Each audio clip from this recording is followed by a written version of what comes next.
Welcome everyone to the Foul Play YouTube channel. Reading with the Crew, episode 60. Doc? Thank you so much there, Jack61, and a warm welcome to everyone. My name is Dr. Silkman. I'm from the Foul Play team, and I'm calling from a beautiful sunny day here in Adelaide, South Australia, and welcome everyone. And guys, we have a lot to cover today. Hopefully you will enjoy the podcast, but I want to first introduce our esteemed panel, and I'll let you know who's on the panel today. First of all, we have Jack61. Welcome, good sir. How are you coming along? I'm doing pretty good from pretty damn cold southwestern Michigan, United States. I think it's going down to well below, I think, like 15 degrees Fahrenheit, of course.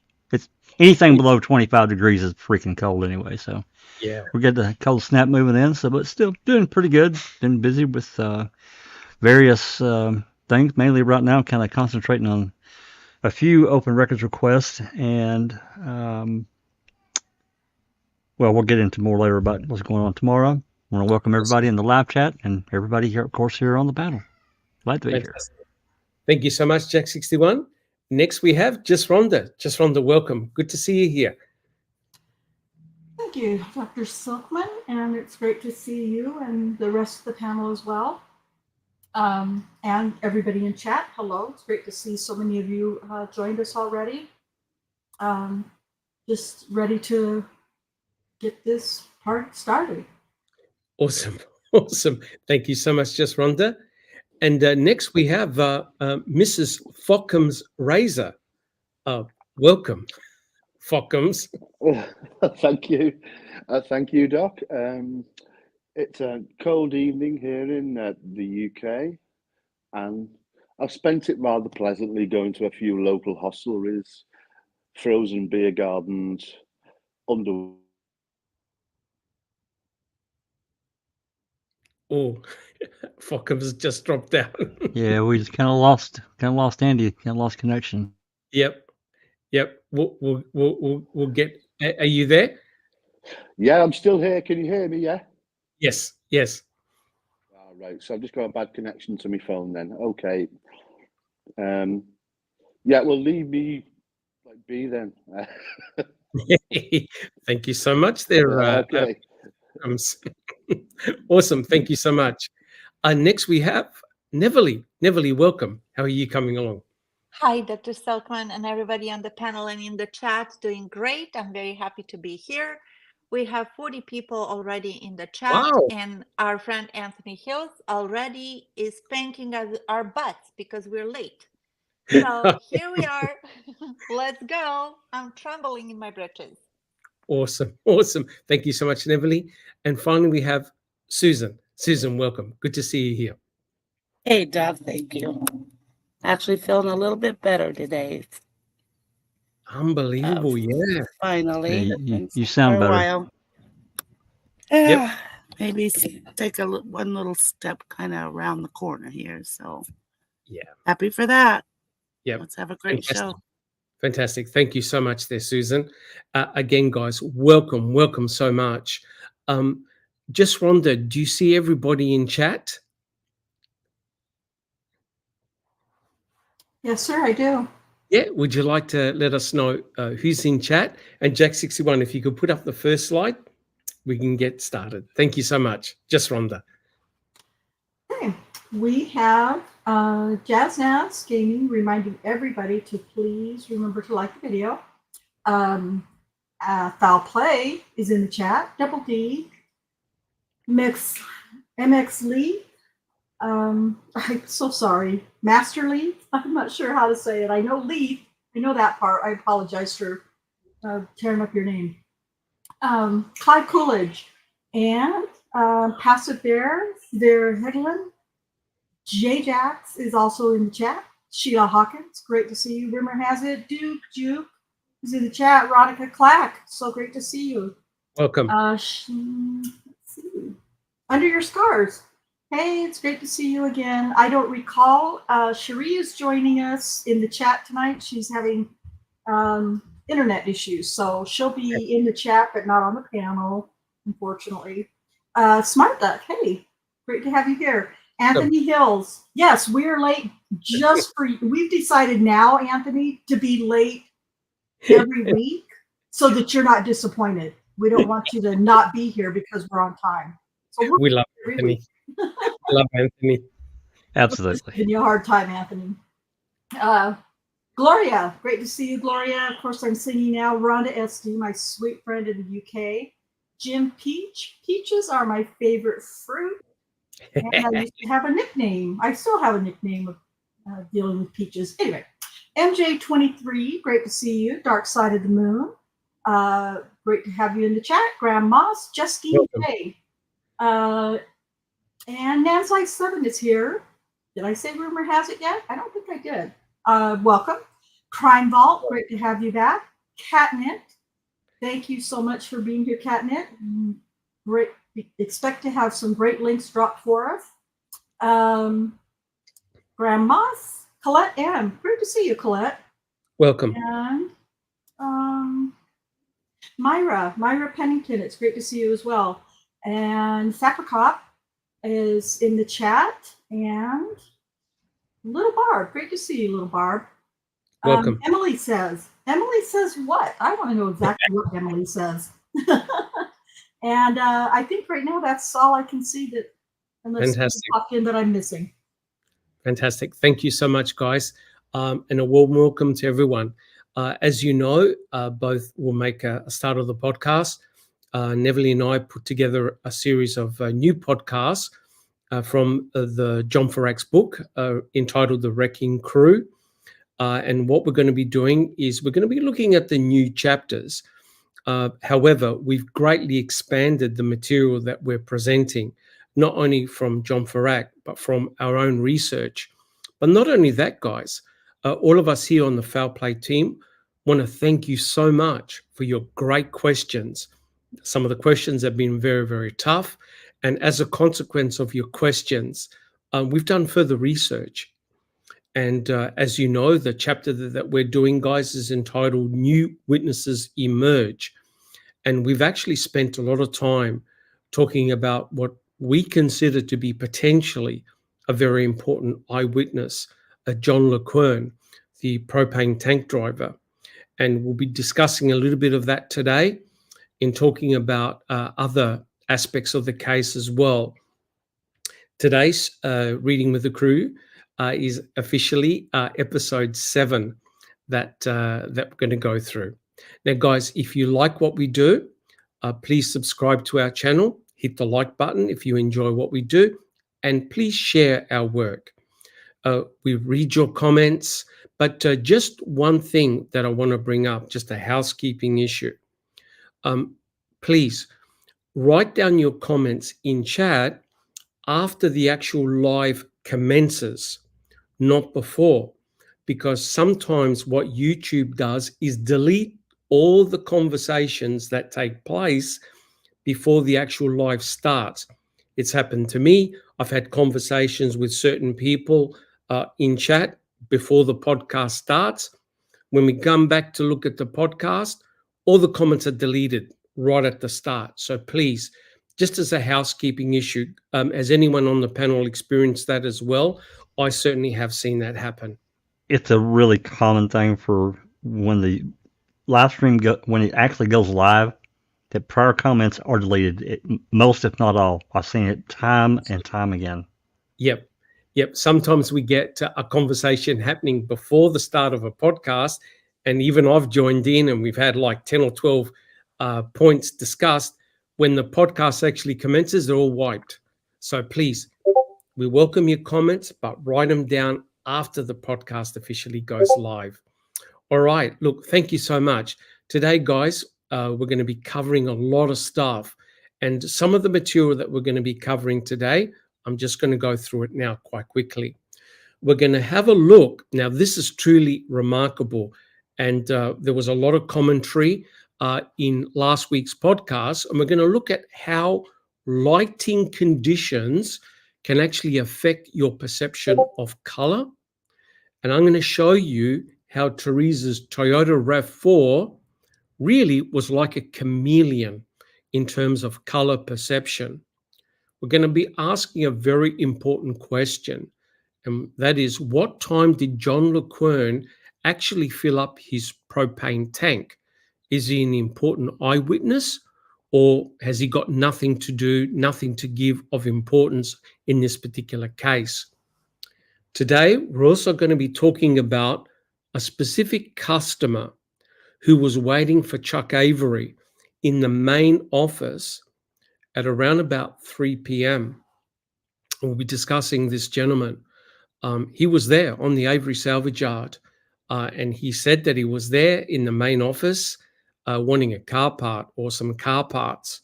So he's potentially a very important person because he's there around about the same time frame that John LeQuern was there. He was also there at about the same time Teresa Halbach was there. So this gentleman is a very, very interesting character. We're discussing him. And also, what we want to find out is whether actually John LeQuern saw this particular customer. Did John LeQuern see him drive out? Did this particular gentleman have a mid-sized green SUV, right? So that's a very important aspect. And I'd like to thank Just Rhonda. She did some research about this. I don't think we can actually call him a gentleman, but this particular individual, right? No. No. Who was in the office wanting a car part from Chuck Avery. We'll be discussing him.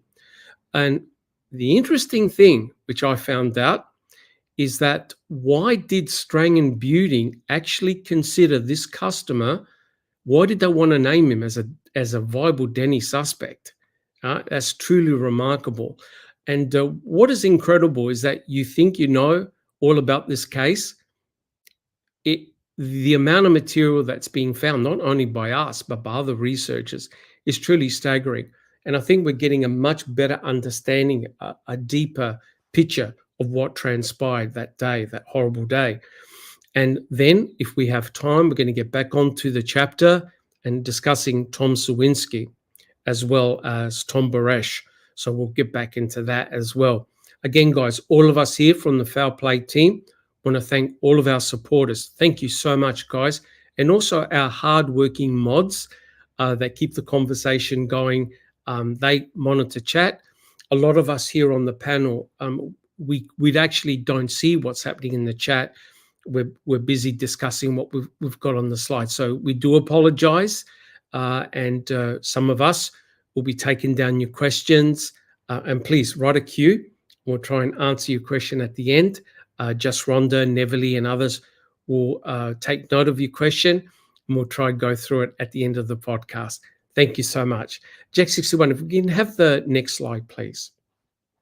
Just as a quick disclaimer, all the material belongs to John Ferak, and we'll be discussing it as a panel, but all the material belongs to John Ferak. That's his intellectual property. Jack61, if we can have the next slide, please. I'm not going to read through all of these, but pause the video when you watch it back.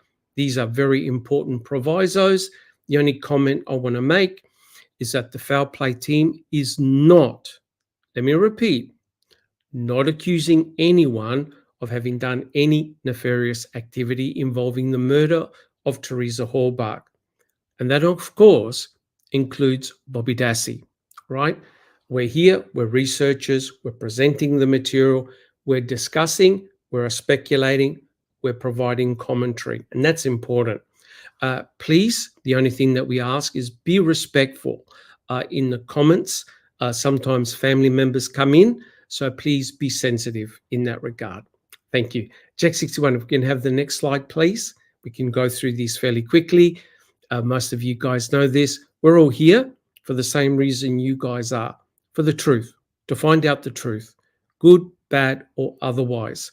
We're here to seek justice, to find the justice. We're here for Teresa Halbach and her memory. She lost her life, as you know, at a very young age of 25 years old. She was brutally murdered. We want to find out what actually transpired. Thank you so much. And Jack61, if we can have the next one. The next slide, this is a disclaimer. I'm not going to read through all of these. The important thing is, guys, that the material we cover is pretty tough going, and you'll find that out again today. Some of the stuff that we're covering can be potentially very, very triggering. Please, viewer discretion is strongly advised. Guys, do we have any comments so far? We're all good? Only one. All Only good. one. Everybody ready to go. Just a quick reminder, if you have a question, please put a Q in front of it. We'll try to get it highlighted and answer it, maybe as we go or not at the end of the show. Thank you. Yep. And Awesome. I'm logged in under foul play. Right. Awesome. Awesome. Well, look, guys, we're going to start the podcast in a different manner, right? There was a lot of discussion about this infamous dress last week, and it made me think about a lot of things. And you'll see there's method in my madness, or madness in my method.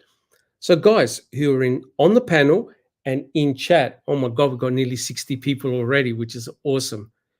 What two colors do you see in this dress? Write it down. What are the two colors that you perceive are present in this dress? I'm going to go through my panel, ask my panel, what are the two colors that they see this dress as? Jack 61, what are the two colors that you see? I see gold and white. Gold and white. Gold and white, okay. Just Rhonda, what about yourself? Gold and white. Gold and white, okay. Susan, what about yourself? Same. I see gold and white.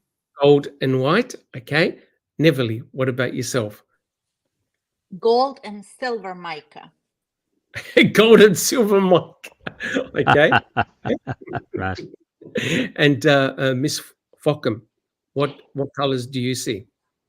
I see gold / brown, white / very light blue when you first see it appear. Okay. But once you stir out a little bit more, it looks more white than blue. Okay. Okay. And who can see the comments in chat? What's the general consensus? Gold and Oh white. no! Gold and Gold white, and but white. Nan's life's crime. What was it? It said black and blue. Brown and Gloria. white is from Crime Vault. Gloria sees black and blue. Okay. Okay. Black Black and blue. and blue. Okay. Okay.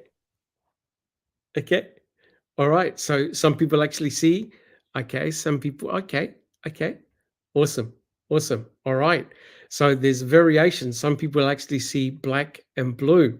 Some people see gold. Gold and white is the only answer. Okay. All right. I'm not going to reveal what the actual color of that dress is until the end of the podcast. Right. Awesome. All right. So Jack 61, can we have a look at the first slide, please? And this got me thinking. And Travis, the attorney, actually came up with a really, really good suggestion about color temperature. This is actually very important. And don't worry, I'm not going to go on for too long. And essentially, colors have various temperatures. And these temperatures are measured in degrees Kelvin. So the way it works is that things like candlelight have got a low degrees of Kelvin, nearly around about 2000 degrees Kelvin. And these colors appear warmer. On the other end of the scale, when you have a heavily overcast day, the temperature of the color is in the high thousands, potentially as high between 9 and 10,000 degrees Kelvin.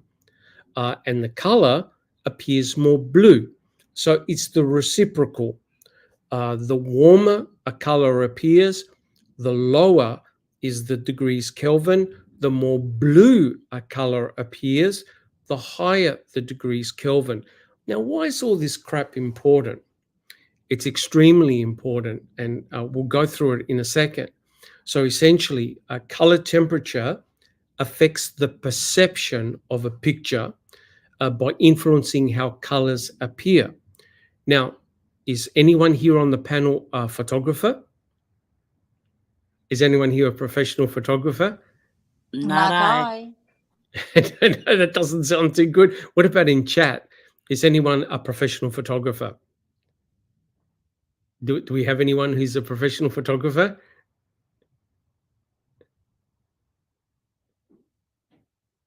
Probably. Doesn't look like it, Doc. Yep. Correct. Yes. White isn't actually a color, it's a tint. Yeah, correct. So you've got basically this spectrum, and it's going to be very, very important, because have you guys ever heard of white balance? Who's heard of that? I have. I've heard of it. Yep. Sure. Yep. So normally what happens is that with white balance on your cell phone or whatever, most people just set it to auto. But this actually is very, very important, because you'll see that depending on what the light source is, for example, whether it's a fluorescent light, a camera flash, whether it's under daylight conditions, when it's overcast, or when it's heavily overcast, it will affect the color. And this comes into play when we're looking at the Toyota RAV4. Very, very important. I want to thank Travis for leading me down this rabbit hole, but now things start to make a lot of sense. Guys, do we have any questions so far? One we can answer No. later. Yep, real good. So Jack 61, can we have a look at the next slide, please? And I remember discussing this with Susan regarding, okay, what were the weather conditions like on certain days at the Avery salvage yard? So I went to the newspaper to find out what the actual weather was like on the day that Teresa arrived at the Avery salvage yard on October the 31st, 2005. And the official weather for the Manitowoc region there was, I'll read it out, clouds and a little sun. And if you go under the forecast, it basically says variable cloudiness with a shower today, an evening shower possible, otherwise partly cloudy tonight. So in essence, in Manitowoc, where Teresa was when she came onto the Avery salvage yard, it was cloudy, but there were bursts of sunshine, right? So it wasn't an overly cloudy day. Guys, would you agree? We're all cool? Yeah. Yep. Yeah, I think so, Doc.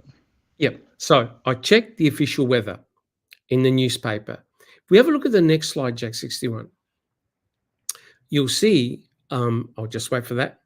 You'll see that Mrs. Forkham actually came up with a good idea, and that is to place various pictures of Teresa's Toyota RAV4 and place them next to the official Mystic Teal mica color, which you can see as a strip on the right-hand side.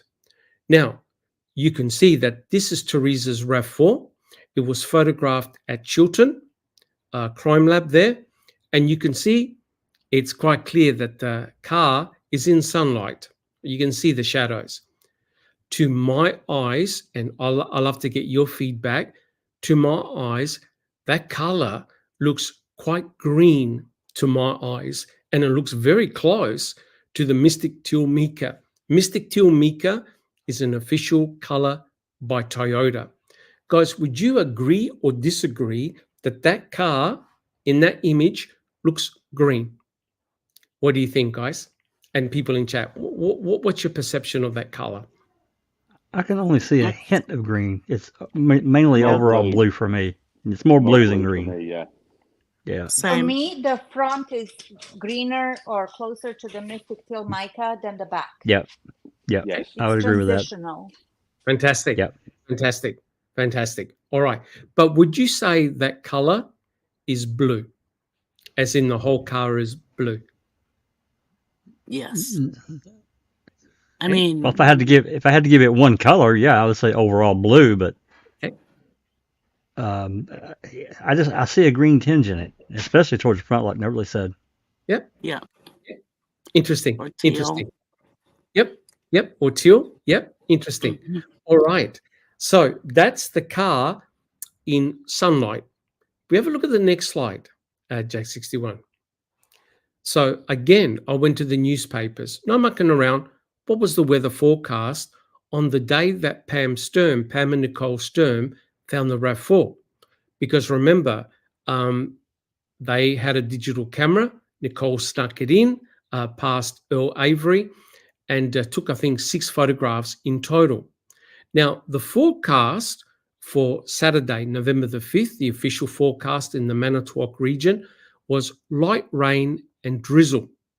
And if you look at the extended forecast, it says mostly cloudy with a shower today. Cloudy with periods of rain tonight. So guys, would you tend to agree that on Saturday it was more overcast? Is that a fair assumption? With rain? Definitely. With rain. Yep. With rain. Okay. So if we now look at the next picture, this is a very interesting picture, right? The one on top is taken by Nicole Sturm. And you can see that to my eyes, that looks now more blue-green. What does it appear to you guys? The one up on top.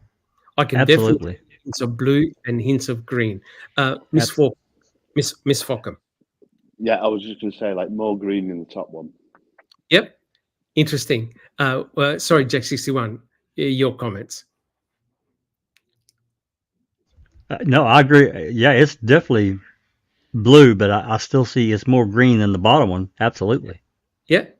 Interesting. I remember what Pam Sturm said. I think it was to either Pagel or to Wiegert when she phoned up. It's more blue-green, right?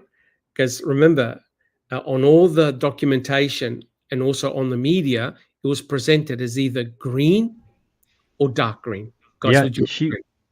she was trying to get Uyghur, I think it was, to give her the VIN number because she said it's weird. It's more blue than green. I want to make sure we got the right car. Blah blah blah. Right? Correct. 100% correct. But now, look at the image down below. This is the same car in exactly the same location. The only difference is it's now dark and the car has been photographed with a flash. Guys, what do you see that as a color of that vehicle down below? It's blue. It's definitely blue. It's definitely blue. Solid blue. Yep, it's definitely blue, which is truly remarkable. So I had a really good. Sorry, Miss Fockham, did you have a comment? I was going to say it's like it's blue almost to the point of purple. Even. Interesting, right? So it's not your eyes playing tricks. The only thing that's different is not the vehicle, it's the lighting conditions. And that's why Travis made a really good point about how the lighting conditions can affect perception. It's the same vehicle in exactly the same spot. The only thing that's different is that one is taken in under cloudy conditions and the other one is taken by a flash. Now, if you thought that was crazy, guys, you won't believe your eyes in the next picture, right? That's Teresa's RAV4, the same vehicle. On the left-hand side is a photograph of Teresa's RAV4 under sunlight. And on the right is Teresa's RAV4 taken by flash inside the crime lab. Guys, what comments have you got? Well, I think it's obvious. The one on the left is far more green. You can see green. It's green. The one on the right's blue. I mean, that's Man, what I see. call me crazy, but they look totally different. Like two Yeah. different cars. Correct. Not to go down this rabbit hole again, but can I just point to one thing? Don't say two RAVs. I'm not going down there. But okay, look at the black part, which is next, where you put the key to open the trunk door. Yep. Look at the bottom of it. On the left-hand side, it's all black, solid black. On the right-hand side, it's black. Oh no, this is just a shade, but it looks freaking white, and I freaked out for a second, but it's just the lighting. Okay, okay, I'm Lighting. gonna calm down. Okay. Yep. I Calm freaked down. out when I saw it. Okay. Calm You down. see what I'm Calm talking down. about? Yeah. I do. Yeah, okay, And okay. what I found, I have not done anything to those pictures. They're available in our library. You can check them out yourself. I've done no manipulation, as is. And it goes to show perception. What did John LeQuern say in court? He saw a green mid-sized SUV, right? And I've just shown to you that in sunlight, to me, to my eyes, it appears more green than blue. And I've just shown you that when you take a photograph of the RAV4 in the darkness with a flash or under a fluorescent light with a flash, the color of the car appears blue, unless I've gone bananas. But on the left, I see green, a green color. On the right, I see a blue color. Guys, any comments? Jack 61. That's exactly what I see. Exactly. Okay, and what about? Yeah. Well, I was just going to say, you know, because it always kind of gets buried down, and we need to uncover it and bring it up. The perception, vision is one of our five senses, just like hearing, taste, touch. It's all. So perceptions can be different, and I get that. Other folks have seen this as a different car, and I can't argue with them because their perception is different than mine. I don't. I see it as the same car, understanding that this paint that Toyota used was color shifting. I saw it personally myself because I had a Tundra. I've told that story a million times. Yep. And it was seriously, the color was desert sand mica. Yes. And in broad daylight, it looked light gold. Yep. In the evening time, especially if it was, depending on lighting, parked under a street lamp, whatever, it looked almost bronze. Yep. Completely different. It was Correct. crazy. I knew it would shift, but I had no idea it would shift that much. So. Correct. And is it MX Leith? Thank you so much for that donation. Thank you so much. Thank you. Awesome. Absolutely awesome. Thank you so much. But they have a question, Doc, while you have these photos up. Yes. MX Leith says, where's the black back wiper on the blue car? I don't see it. I see a tiny little highlight of it above that. Yes. I think just a second. I think I can get it for you. Yep. So what I did is I deliberately did not alter or touch any of the pictures. So there it is. Yeah, it's right there. Yeah, it's right there. So essentially, you can put it into some type of program and adjust the tint, the brightness, the whole thing. No. I've not touched any of these. It's exactly the same vehicle. It's Teresa's RAV4.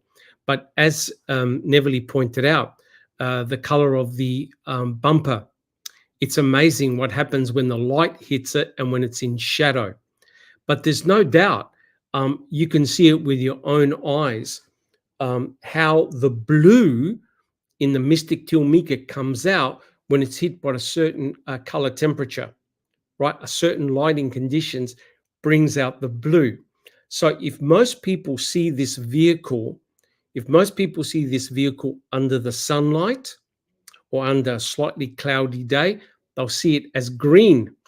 And that explains why on all the paraphernalia and on the news media, and even Teresa's own mother referred to the RAV4 as being green, kinda.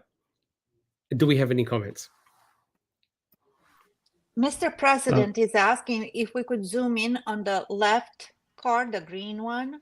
You see how it has red tape on the stoplights? Oh, yeah, just a second. I will. That, please. Yeah, okay, thanks. On the left side? There's Okay, tape on both sides, actually. on both sides. this If photo, you see this, there's the tape the red tape. on that one. Yeah. And Yeah. if you scroll over to the left or to the right, there's also tape on the other stoplight. Yep. Right Yep. there. Interesting. Yeah. So I think the little one. Why did they put tape? It's To gone prevent in the lab to Yep. seal it. to seal it, to make sure that nobody opens the door. So essentially, I think that little white tape is when for dusting for fingerprints. And remember, on that tail light, on the door, that's where Cherie Cohen took a swab for A23 on that door latch. And this, I want to know. I want to know what they did up here on the post. Yeah. There's never a report about anything on that post. Yeah. There, my understanding, guys, is that there are 8 sets of unidentified prints on that RAV4. They don't know who they belong to. They could potentially belong to either the killer or they could belong to Teresa. We do not know. But the whole idea here, and that's why they put the crime scene tape to prevent any unauthorized opening of the doors. But my point of this exercise is that you can't rule John LeQuern out of having seen Teresa's RAV4. Not at this stage. You can't debunk him. My whole aim is to debunk him. If you have a look, and I'll show you some more pictures after, under certain lighting conditions, when the sun is out, and I checked the weather forecast, there was sunlight. So the RAV4 potentially could have appeared green to John LeQuern. If he had said red, if he had said white, end the party. Guys, would you agree? We wouldn't even be discussing John LeQuern. Yep? Yep. Yep. Yep. So who is actually staggered by these two colors of the RAV4? Jack 61, are you staggered? Well, I mean, when you look at it side by side, I think it's a pretty eye-opening experience. I've seen them before, so I knew what was coming. But yeah, it's right there. Yep. Just Rhonda, what about yourself? Are you surprised by the variation in color? Well, I don't know if I really am. I don't mean to be contrary, but no. I recognize, it makes sense to me that the colors are going to be different. Yes. Based on all the things that you said. Yep. And with lighting, it's darker inside the garage, and the other one's outside in the partly cloudy, partly sunny light. Yes. There's flash that's used in the garage. So, it's stunning how different it's stunning how the lighting and the conditions can make them look so different. That I agree with for sure. Yep. Correct. Fantastic. Thank you so much, Just Rhonda. What about you, Susan? Were you surprised by the variation in color? No, because I've seen it look different many times. And I just think that is because of the mica in the paint and the light hitting it and the different types of light.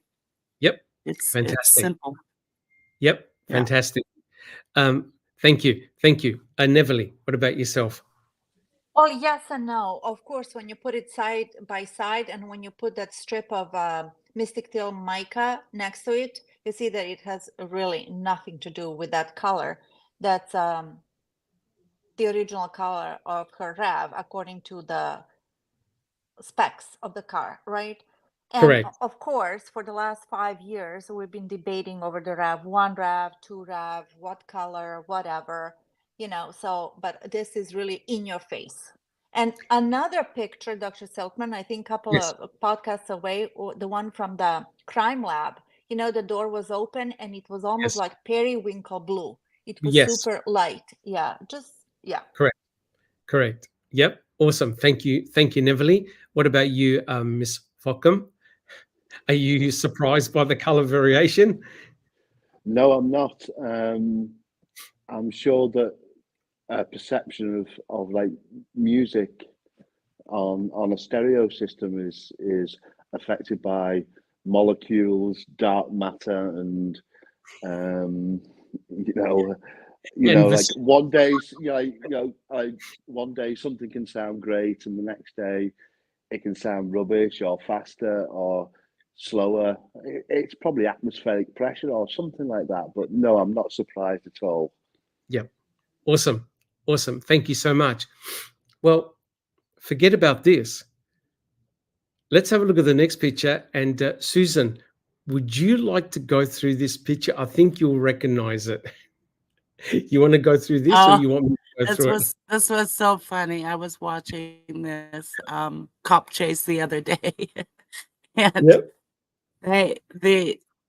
the officer got a call for what was it? How did it start out? For a Blue-green Mustang. I've got it written for a up there. blue-green Mustang. Yep. And then the guy took off, started the chase, and he calls it in on the radio, and he says, "I'm following a green Mustang." And A then green. by the time, then the guy, they finally get him to stop, and the car looks totally blue. It looks blue, right? Yeah. So when Susan alerted me to the video, my jaw dropped to the ground because it's like them chasing the RAV4, right? So, Yeah. you know, I said, I swear this is Mystic Tail Micah, this car. Yeah. Yeah, I reckon you're right. Yeah. So if you have a look, the police officer was right close and personal with the vehicle, right? Because the guy nearly tried to run him over when he took off. And he called it in as a green Mustang. When they caught up with the guy and they took him out, and you could see the bright sunshine on the car, it looks blue. To my eyes, it looks blue. Yet up above, when it's sort of like semi-darkness, it appears to be green. Right, so it's obviously a Mustang that's got the same color shifting paint, but there you can see a police officer getting confused with the colors. Susan. Yeah, for sure. It looks green when he takes off, and yeah, it's funny how it just changes before your eyes. Correct. Also, it's a known fact that women and men have different number of rods and cones in their eyes. Yeah. Yep. So if you Google it, the color perception the difference between men and women, it says that even when compared to males who have not been diagnosed with color blindness, women seem to be able to distinguish between colors more easily than men. This allows women to more accurately identify the color of an object that may be between two similar hues, like blue and green. Interesting. That's what it says. Very interesting. No, but it's true. I think that generally speaking, and this is just a generalization, that men are going to go to the primary colors. They're going to say, yeah, that's red and blue and green, where women are going to say a particular blue, a particular red, a particular green, and so forth. Interesting. It's just a thing. Yeah. Interesting. Fantastic. All right. So, guys, we can't actually debunk LeQuern just yet, because LeQuern said that he saw a green mid-size SUV. I think, guys, you will agree that Teresa Horbach's RAV4 is potentially, can appear to be green, is definitely mid-sized, and it is an SUV. Now, we got a lot of comments about John LeQuern and when he actually filled up the propane tank, right? If we have a look at the next slide, please. This is very, very interesting. So LeQuern was questioned by Strang about basically, okay, you know, what time do you reckon that you filled up the propane tank? Jack 61, would you like to read out the part of Strang, the question? And Neverly, would you like to read out the answer, LeQuern? Sure. Yep. Absolutely. Let's go for it. Okay, question. I'm not sure you told us what time. What time was it on the 31st? In between 3:30 and 4. Now, how do you know that? Because that's when I loaded my truck. Right. So it's you can see straight away the guy actually had no idea when he filled up the tank, because it's like a circular argument, right? Right. Oh, how do you know it was 3 and 4? Because that's when I filled up my truck. Yeah, I mean, it's like he does it every day and he's going off muscle memory, right? That's what I'm getting from it. Correct. And there was an argument saying, hey, look, all right, the day prior was daylight savings. They had to bring back the clock by an hour. And the criticism was, wait, are you trying to tell me that LeQuern was running late an hour for a day and a half or whatever? And the answer is potentially no. It's quite obvious from there that he had no time reference. As J61 said, hey, it's the end of the day. I normally fill up between 3:30 and 4. He actually estimated when he filled up his truck, right? And with those propane, J61. Well, I was just going to say, I mean, his answer, because that's when I loaded my truck. That's not really an answer. No. You can't derive really anything from it other than saying him thinking in his mind, I'm generally done. I go fill my truck up before I go home for the day between 3:30 and 4. Yep, correct. And one of the big impediments here about his time frame was that he never saw the school bus either enter or leave. Now, maybe subconsciously he missed it, but if you use Occam's razor approach, the reason why he never saw the school bus was that he left prior to the school bus coming. That's the easiest explanation. We don't know exactly what time frame John was there, but it had to likely be before 3:40, 3:45. He had filled up his truck. It does take about 30 minutes to fill up his truck, but he likely left before the school bus arrived, and that would explain that. But, sorry, Jack 61. I just, my only real comment, I mean, I think I agree with the path that we're on. I do think that I think he was an hour off that day, one way or the other, because I just don't understand how he would have missed seeing the school bus. My problem is because Fassbender and company, they waited, what was it, November, December? They didn't interview him until early January. So a couple of months had went by, and memory, we all know our memory, and it's a daily thing. I just think that there's a little bit of a danger there. Yes. Of him misidentifying. I'm just saying, because he waited. If they had interviewed him, like they did a lot of the other people a week or two afterwards, we'd have a whole lot more believable, I won't say believable, but accurate accounting, I guess is the best way to put it. More accurate, 100% correct. But the fundamental difference here, guys, is that he never got a logbook out in front of the judge.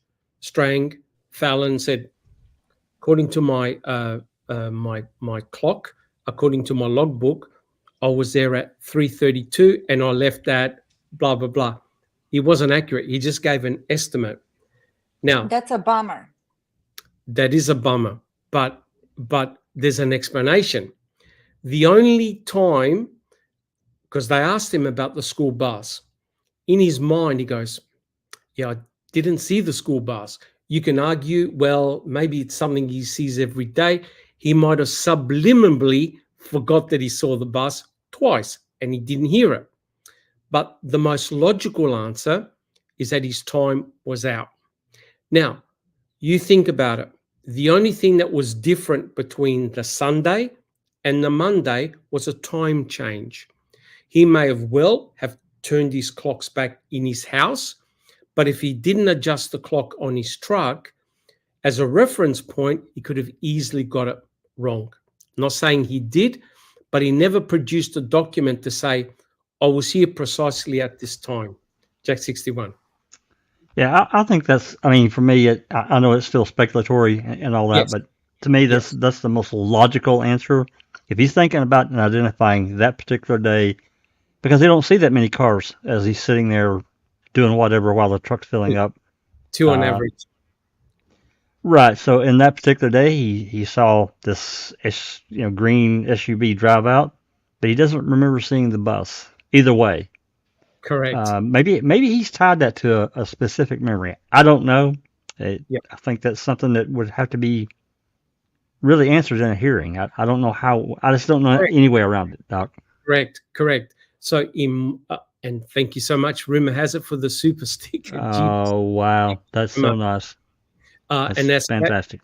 As Katnit said, any money we receive, we put it back into the channel. We buy more documents for FOIAs.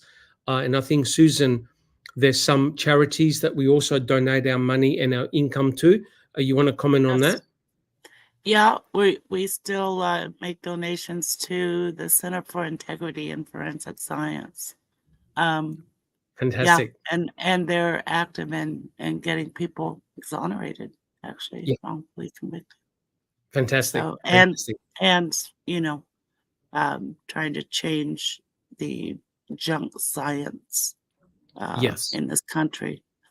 Yeah, 100% agree. 100% agree, because it affects many cases, not just this one over here. All right. So, John, not to interrupt, Doc, but just one more thing to think about for people to think about. What is Zoe getting ready to pay for? We just talked about it yesterday. The domain. And this stuff, guys, I know everything has went up. Do you guys mind if I tell everyone how much this costs? No, not at all. Oh, go ahead. For 3 years, $476. So your donations, the ad money, it goes to pay for all that. Correct. So just so everyone understands. I mean, we're not taking anything out of it for, we're buy a car, whatever. Everything goes back into on vacation. So, some aspect of what we do. Correct. And just if I could just quickly add, our library, our website, has garnished over 1 million hits. Right. That's fantastic. So congratulations, guys. All the people that work really hard putting that together, and all the documents and all the material that's on there. Fantastic, right? But quite clearly, people are going to it, using the material, coming up with your own conclusions. It's all free, no paywall. Go for it, guys. That's the whole idea of an open community. And I think that's awesome. And another great donation. Another great donation. Yep. Fantastic. €12. Thank That's you so awesome. much. Thank you so much. Fantastic. Yep. So the way our group has approached this, when we're looking at various aspects of the case, we're bypassing the fact that a murder was involved. We're just looking at the evidence as presented. We're trying to come up with explanations, one way or another. It's quite clear that John LeQuern could not give a definitive answer when he was there. But what he told Fassbender a year prior to him appearing in court is very, very interesting, right? Neville, do you see the slide down? Yes, I do. Just have a look what Fassbender wrote about LeQuern. Let's go Special for it. Agent Fassbender asked when the end of the day was for LeQuern. LeQuern advised anywhere around or between 3 p.m. and 4 p.m. Right. So there you go. So the end of the day for him is variable, right? It's not set in concrete. Whenever he arrives at the Avery salvage yard at the pumping station, that's regarded as the end of the day. But he knows that it takes about 30 minutes to fill up. So in court, he said between 3:30 and 4. But quite clearly, you can see his timeline can shift either way. To me, the anecdotal evidence suggests that he was there earlier. Why? He never saw the bus. The bus is like a stake in the ground.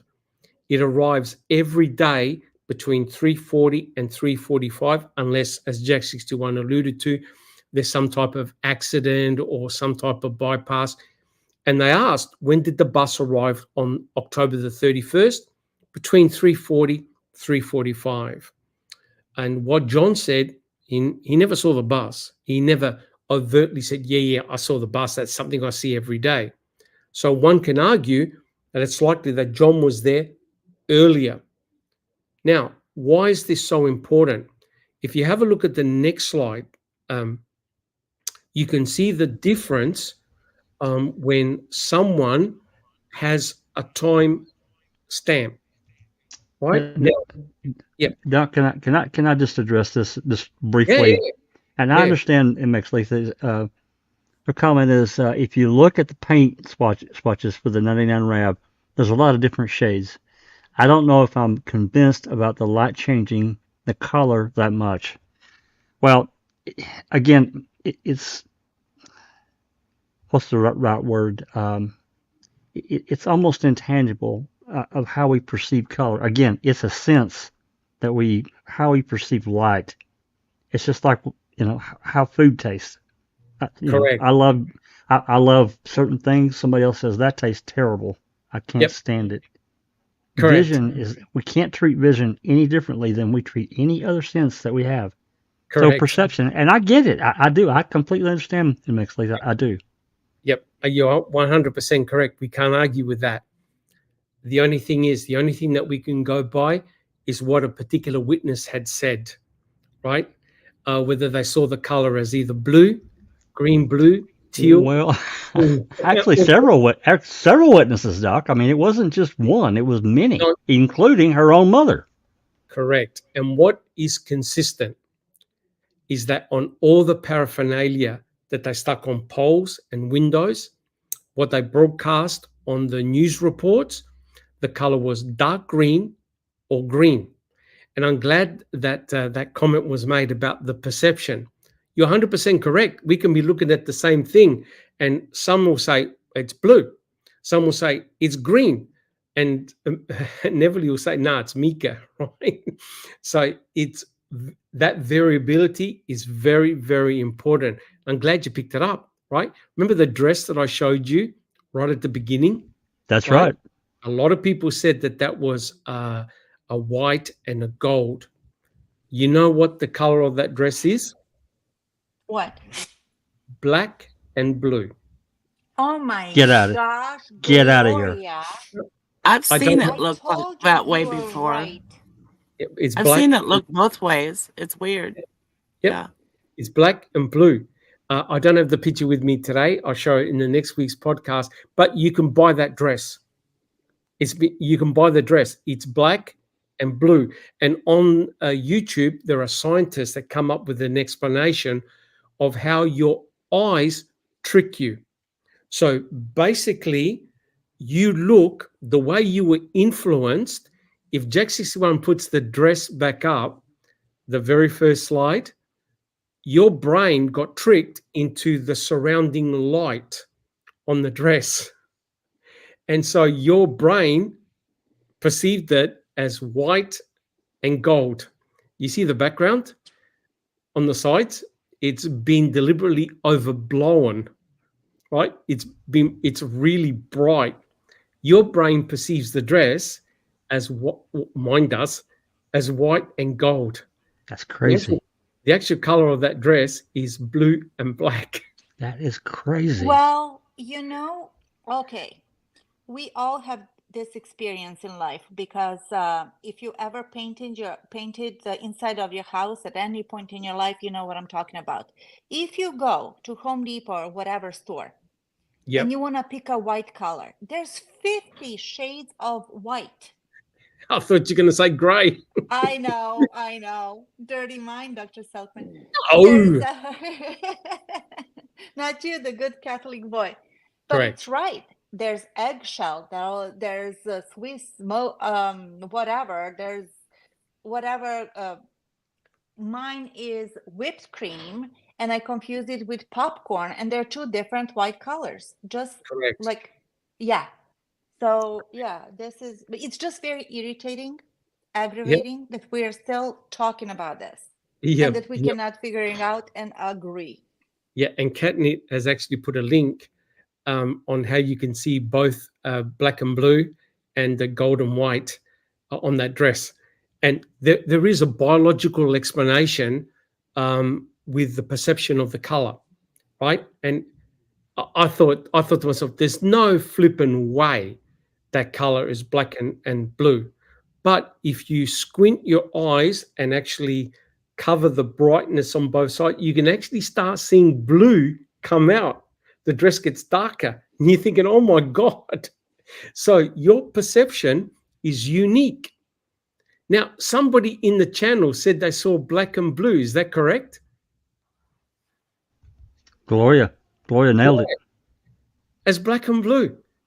Yeah, Gloria said the very beginning that she saw black and blue and she was freaking out because nobody else was seeing black and blue but her. She thought she was having some problems. See, that's just like some people like pineapple on their pizza. Some people don't. Right? Correct. It's fact. Well, there's a fact. difference. A lot of flack. I copped a lot of flack. Correct. So it's amazing that you can have a different perception of that color. All right. Now, if we go back to the slides, you can see here that there's no way that John was precise in his time. Whereas, Glory goes, I'm normal. Yep. Whereas someone like Vincent, who delivered propane, was able to give an exact time. Now, whenever you've gone somewhere, has anyone ever said, oh, what time did you arrive at the restaurant? I arrived at 12:26, or would you say 12:30, 12:15? Who in their right mind says 12:26? Is anyone ever that precise? Never. No way. No. Yeah, anyone on the in chat that precise? Well, Scott Taddock is. Correct. Yes, because he looked at his clock. Yeah. Correct. He looked at his clock. So my point is, he also had a funny perception of the size of the fire. Correct. But as Krat says, perception is what it is. That's 100% correct. So you can see here, guys, that Vincent, who delivered propane, gave a precise time. He had it written down. John LeQuern was not able to give a precise time, but a range, right? But one can either state, well, maybe he forgot to turn back his clock, or simply he got the time wrong, right? He gave a range, so potentially he could have been there earlier. The evidence for that is the fact that he didn't give a precise time. He gave a range. Guys, do we have any comments?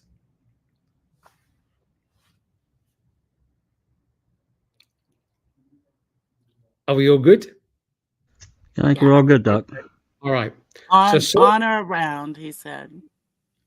Yep. On or around 3 to 4. Could have been quarter till 3, you know. Correct. 100%. 100% correct. So it wasn't precise, right? Now, if we could have a look at the next slide. Now, I want to warn everybody. This is speculation, right? Now, what's important here is that when you present a hypothesis, you need to back it up and you need to be prepared for it to be completely destroyed, right? So here's my hypothesis. My hypothesis is that John LeQuern saw Teresa's RAV4. Notice I didn't say Teresa. Teresa's RAV4 drive past him. We don't know the exact time. And that's huge.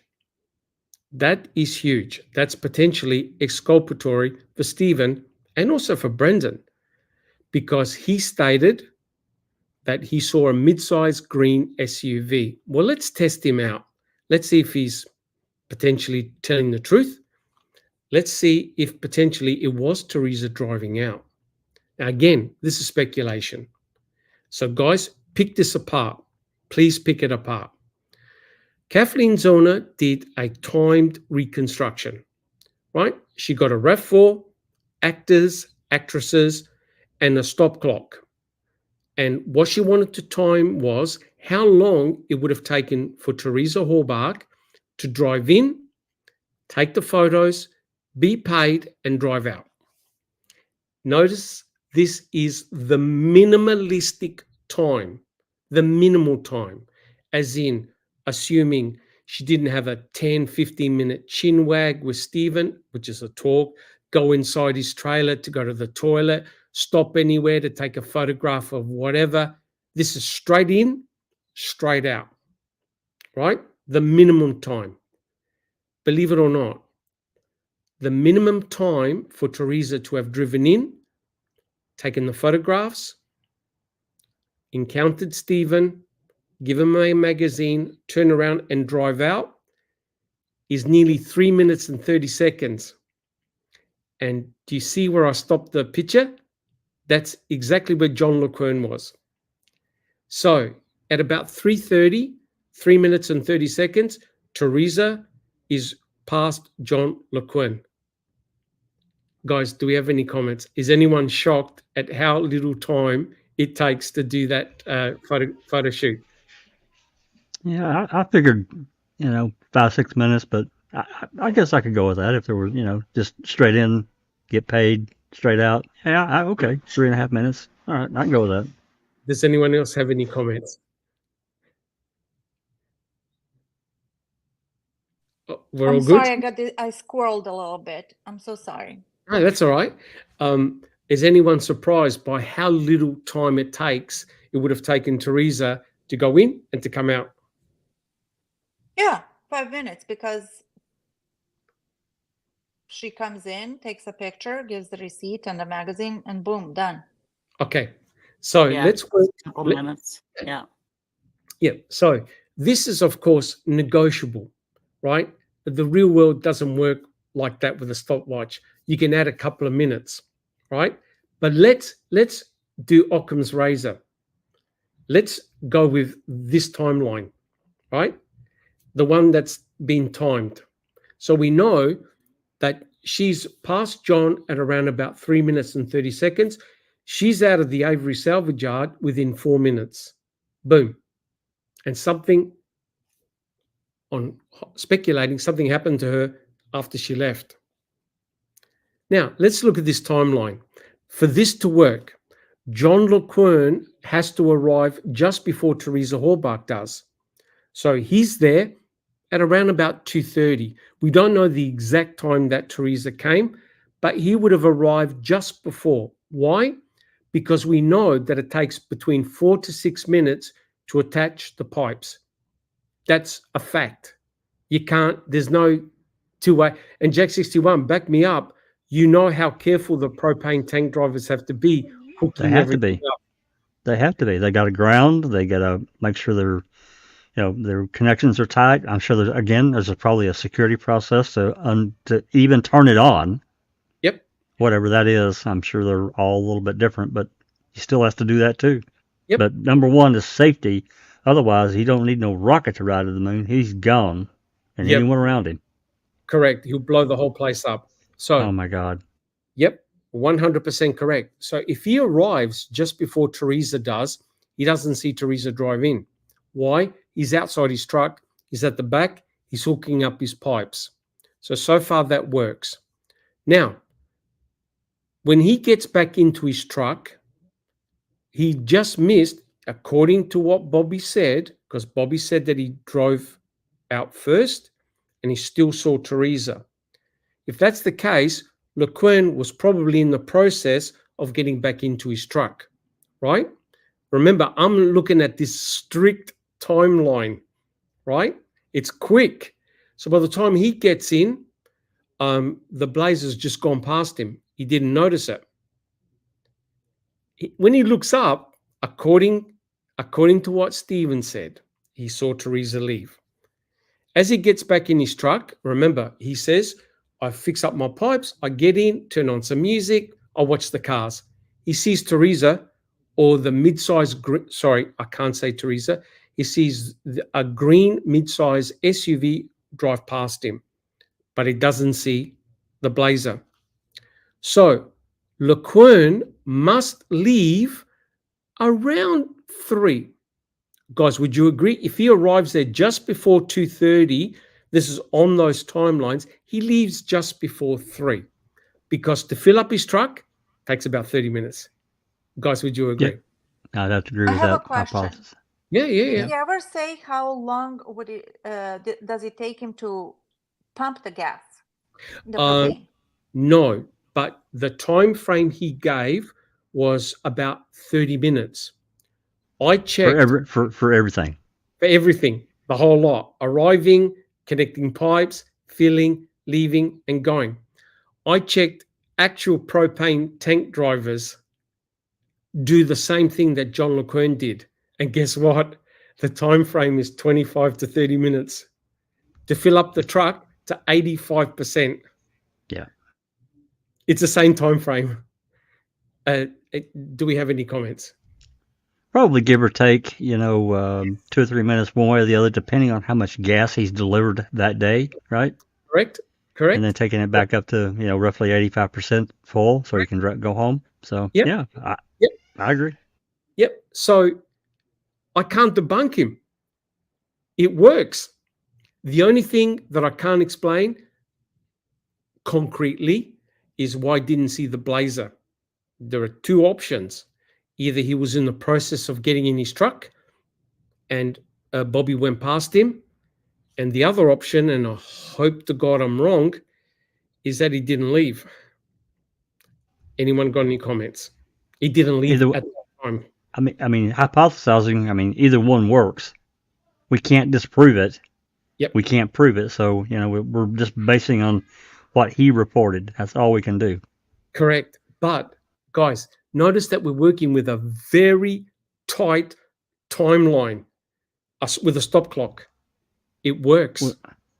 Well, if he was at the back of the truck hooking everything up, and Bobby drove by, he just probably didn't see it. I'm just thinking about somebody working, doing their job throughout the day, and especially with hooking all that stuff up. I'm sure he's probably got a pattern that he follows every time. Yep. Of hooking the truck up. So again, his procedure, I'm sure, didn't change. And if Bobby drove by, he may not even noticed at all. No. And don't forget when the filling of the gas, the turning on, they have to turn on a pump, a compressor pump. There's noise. So he may have missed the blazer going past him, right? That's right. But you can't argue that for the bus because he's in the same time frame as he's in his truck, which means got a clear view of Avery Road, and you got a big whopping bus going by him once and going by him twice. He never sees it. So the scary thing is I can't debunk him. I can't debunk John LeQuern. Guys, can you see any logical argument or reasoning why I'm completely wrong? Can it work? It can work. And for me. I thought about this for days. I'm trying to destroy John LeQuern and the timeline. I can't. Guys, anybody else? Does anybody see any fallacies in my logic? Is Fockham there? What about you, Andy? Do you see anything that I've missed out? No, it's certainly a possibility. So, it does work if he sat back in his truck and pulled out a sandwich and opened up the auto trader and he's flicking through and he sees a car drive past and then he glances at his clock in the car and he hasn't turned that back. That's definitely a good possibility. So, yep. And sorry, Jack 61. Well, Jim made a comment. I think Bobby was driving the RAV4, and we discussed this last week. Yes, that it's possible that he pulled off the side, knowing she was probably getting ready to leave. Something, he stopped her, flagged her down, blap blap. We don't know. I'm not saying that happened. I'm just saying that's just a theory. Right. And then once that happened, he throws her in the back and drives out, leaves his truck there. Probably no one would think too much of anything about it. He freaking lives there, right? Yeah. And Susan entertained that possibility. And again, we're not blaming anybody. I'm not apologizing that we're speculating. I'm just sort of saying we're not blaming anybody. But if this is presented in a court of law, all of these options will be entertained. Guys, would you agree? Yeah, because we're at the critical time. We have to be in this critical time between 2:30 and 3 o'clock, in my opinion, of what happened to Teresa. We're at the tipping point and we don't have all the answers that we're looking for. Correct. Susan. I think what's interesting that by the time he got to court, you know, I'm sure it was Kratz had him say between 3:30 and 4 Yes. instead of on or around 3 to 4 p.m. Yes. Yeah. And you know why? Yeah. Here's the tragedy. Because what Strang and Buting were trying to do is to shift the timeline an hour forward, because they were trying to tie in with what Lisa Buchner saw of a lady taking pictures to tie in with LeQuern, right? So what they were insinuating was, yep, LeQuern saw Teresa drive out after she'd taken the photographs, but there's one fatal flaw. He never saw the bus. Fallon was aware of that. So that's why in the end, when Fallon questioned, I think it was Fallon or Garn, questioned Buchner admitted, I didn't know the time, I didn't know the day, I didn't know the week. I saw a lady taking a picture of, she said, a junk vehicle. And you see what they did? They were trying to shift the timeline an hour forward. It's a pity they never thought of shifting the timeline back, because if they did, John LeQuern would have been a very important eyewitness. Guys, would you agree? Absolutely. Yeah. No doubt about it. No doubt about it. Yep. But you just have to be suspicious of the state when they have an eyewitness to something change what they originally said. Correct. 100% correct. And that's why I showed you the DCI report, right? And remember, they don't want what screwed them up really badly, and also the defense as well, was that Joellen Zipperer could not give a time when Teresa arrived. She had no idea. Now, I know this got nothing to do with John LeQuern, but, or potentially could. Potentially it could. It's still memory, and we know how I want to say human fallacy, and it's not intentional at all. Yep. It's just the way the brain works. Correct. So therefore, if they had the timestamp of the voicemail message that Teresa left Joellen and George Zipperer, you could potentially work backwards, say, shit, that ties up perfectly with John LeQuern's observation. And my client, Stephen, said, when I came out, I saw Teresa turn left, and he did tell the police that she was heading towards Larrabee, which means you need to have turned left on Highway 147. You guys get it? So very early on, he told law enforcement, I saw her turn towards Larrabee. I'm not sure where she went after that, but I can't debunk John LeQuern. He potentially could have seen Teresa's RAV4 drive right past him. And if you think about what the state said, no, mate, Teresa never left.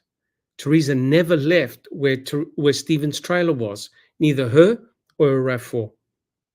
Guys, what do you think?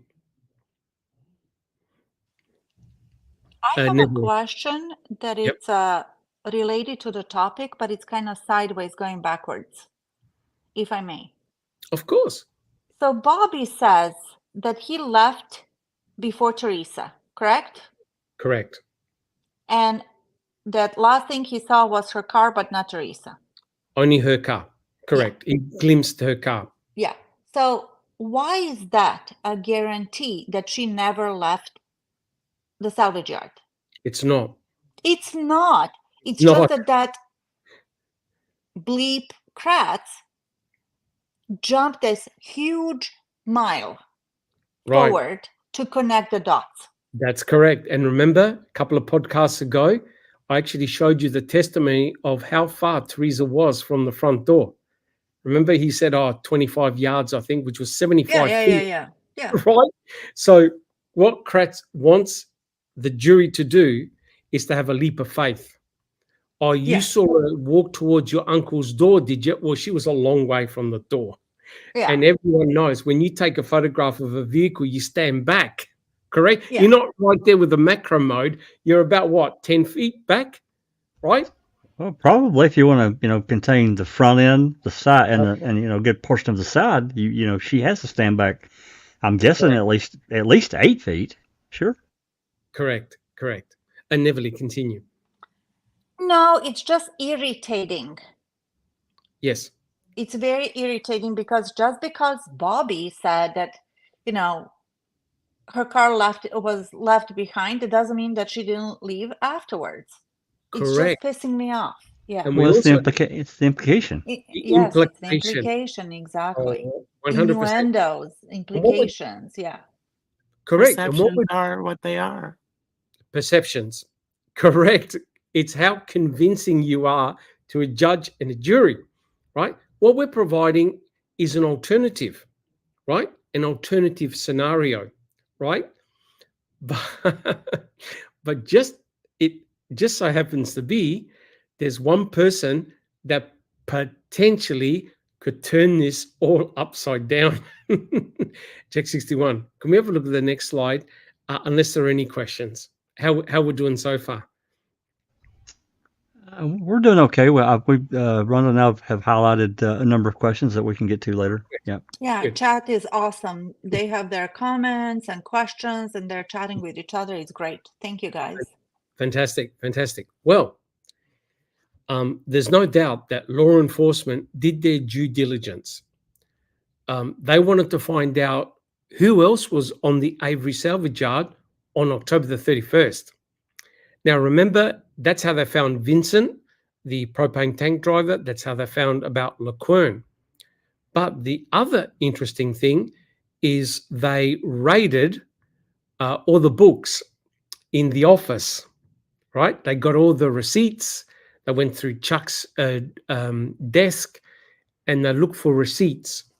Lo and behold, they found a receipt for someone, and we'll talk about this person, who was there in the office, right? And he was looking for car parts. So believe it or not, there was a client in that office that you can see with the arrow. He was waiting for Chuck Avery. And what this guy had to say is unbelievable, right? So he reckons he was there at around about 3 p.m. Who this guy is eye-opening. Trust me. Oh yeah, 100% correct. Anyway, when law enforcement raided the books, they found the receipt. They caught up with this guy, right? So Jack 61. Can we have a look at the next page, please? So he was interviewed by Sturdivant, right? Remember the fire guy that was there when the cremains were found on November the 8th, right? He was there at the fire pit. Well, anyway, he went to go and talk to this guy. And this gentleman, and I use that term loosely, his name is James J. Kennedy. And he was interviewed on the 16th of November. And please note, he was 69 years old in 2005. And if you have a look at the... But see, the difference here, this guy's interviewed 2 weeks after, well, not even 2 weeks. See, they're already going after this guy to interview him. Not going after him, but they went to interview him. Yep. Really pretty early on. And this is... Oh, yeah. Anyway. Oh, yeah. Yep. Because he was there, right? He was there in the office looking for car parts. And I also want you to note his address. And this is important. His address, and these are all public records, is 4311 Fleetwood Drive, Manitowoc, Wisconsin, right? And they talked to him, and his name is James J. Kennedy. It's very interesting what he had to say, right? So if we have a look at the next page, who would like to read that out? Right? This is a very interesting report. Who would like to read it out?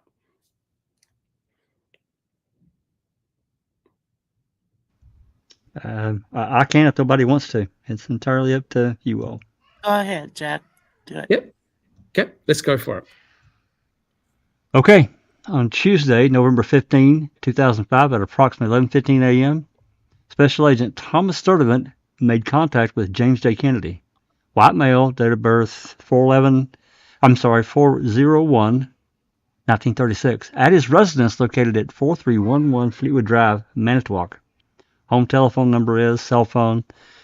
For the purpose of this report, once the Averys are mentioned, they will be referred to by their first name. Special Agent Sturdivant advised Kennedy that S.A. Sturdivant was assisting with the Teresa Halbach investigation and he was doing some follow-up. S.A. Sturdivant further advised Kennedy that Sturdivant had located a business document with Kennedy's name on it, indicating Kennedy had contact with Avery Auto Salvage on October 31st, 2005. Sturdivant advised Kennedy that Sturdivant was interested in the details surrounding that specific transaction. Kennedy advised that on Monday, October 31st, 2005, at approximately 10 a.m., Kennedy had called the Avery salvage yard and spoke with Chuck Avery regarding a wheel bearing assembly for the passenger side of a 1989 Plymouth Sundance that Kennedy needed. Chuck told Kennedy that he would have that bought for him this afternoon. Kennedy stated he arrived at the Avery salvage yard at approximately 3 p.m. the same day. Wow, the magic hour. Yep. Kennedy stated that when he arrived at the business salvage office building, there was no one in the office. Therefore, he yelled several times to get someone's attention, and within 5 minutes, Chuck appeared at the office area. Kennedy stated that Kennedy was standing at the front of the building and believed Chuck had come from the back side of the building. Chuck advised Kennedy that the part that he requested was sitting outside the office. Kennedy advised that he received the part, placed it in the trunk of his vehicle, and paid Chuck with a check. Kennedy stated that he does a fair share of business with the Avery salvage yard and knows Chuck, Earl Avery, and Stephen Avery by sight. Kennedy stated that Chuck was the only person at the business while he was there. Kennedy mentioned that this was peculiar and it was unusual for someone not to be in the office. Kennedy also mentioned that he noticed a grayish smoke emanating from the center of the junkyard pit area. Kennedy did not see the source of the smoke. Interview with Kennedy was concluded at 11:32 p.m. Does anyone have any comments? Well, he's there at the magic hour, so what did he potentially see driving in? Yep. Nobody in the office. Yep. Smoke coming from the pit area. Yep. I don't know. I mean, there's questions there. We'll never know the answer to, but definitely got questions. Yep. 100%. So the important point is this, guys. The office area was very quiet. There wasn't a lot of clients. In fact, he was the only one that, as far as I'm aware, because he's the only one that I could find that they did a canvassing on people on the Avery salvage yard, apart from the two propane tank drivers and the propane tank driver across Avery salvage yard.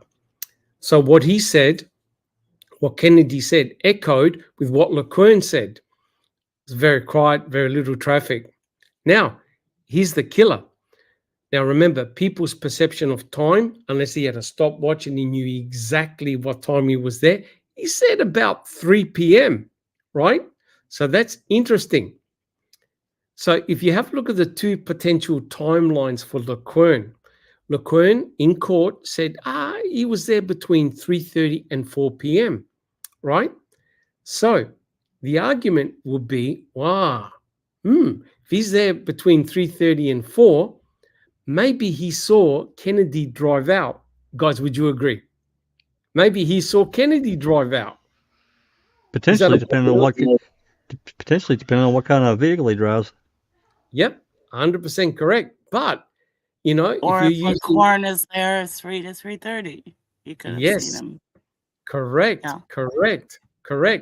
Now, here's the important point. If LeQuern was there between 3:30 and 4, for him to have seen Kennedy drive out, first of all, he has to have a dark green, a green mid-sized SUV. And secondly, he would have had to have been with Chuck for over half an hour, right? Because remember, he said he got there around about 3. LeQuern, in his testimony, said, I was there between 3:30 and 4, which means that if Kennedy owned a green mid-sized SUV, he would have had to have been in the office for more than half an hour.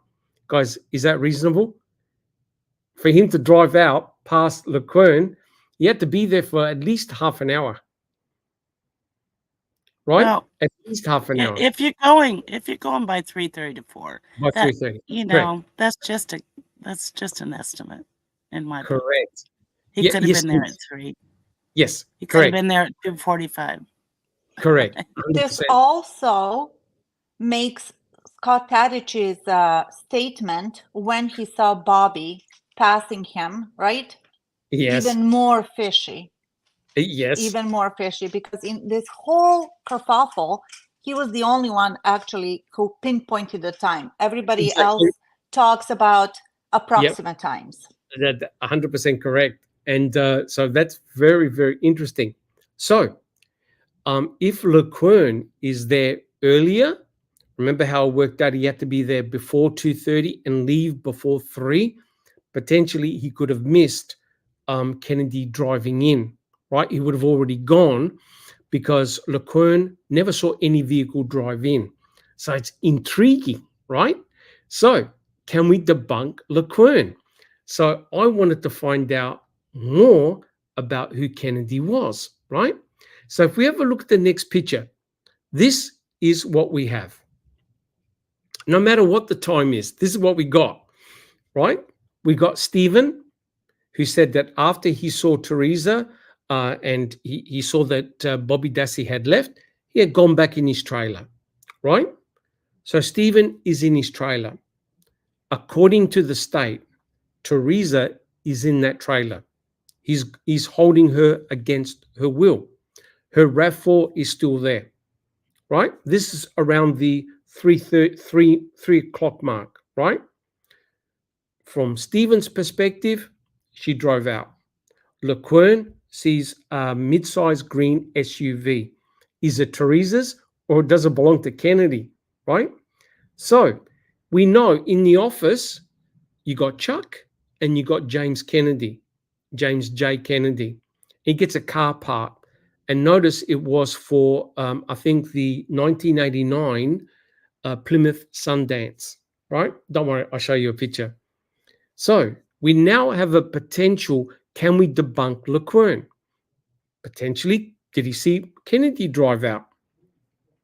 You know where John LeQuern is, you know where Larry Klein is. Larry Klein says he saw no one, right?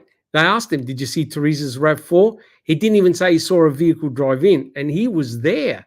He said at around about 3 p.m., which is very interesting. So I wanted to find more about James J. Kennedy.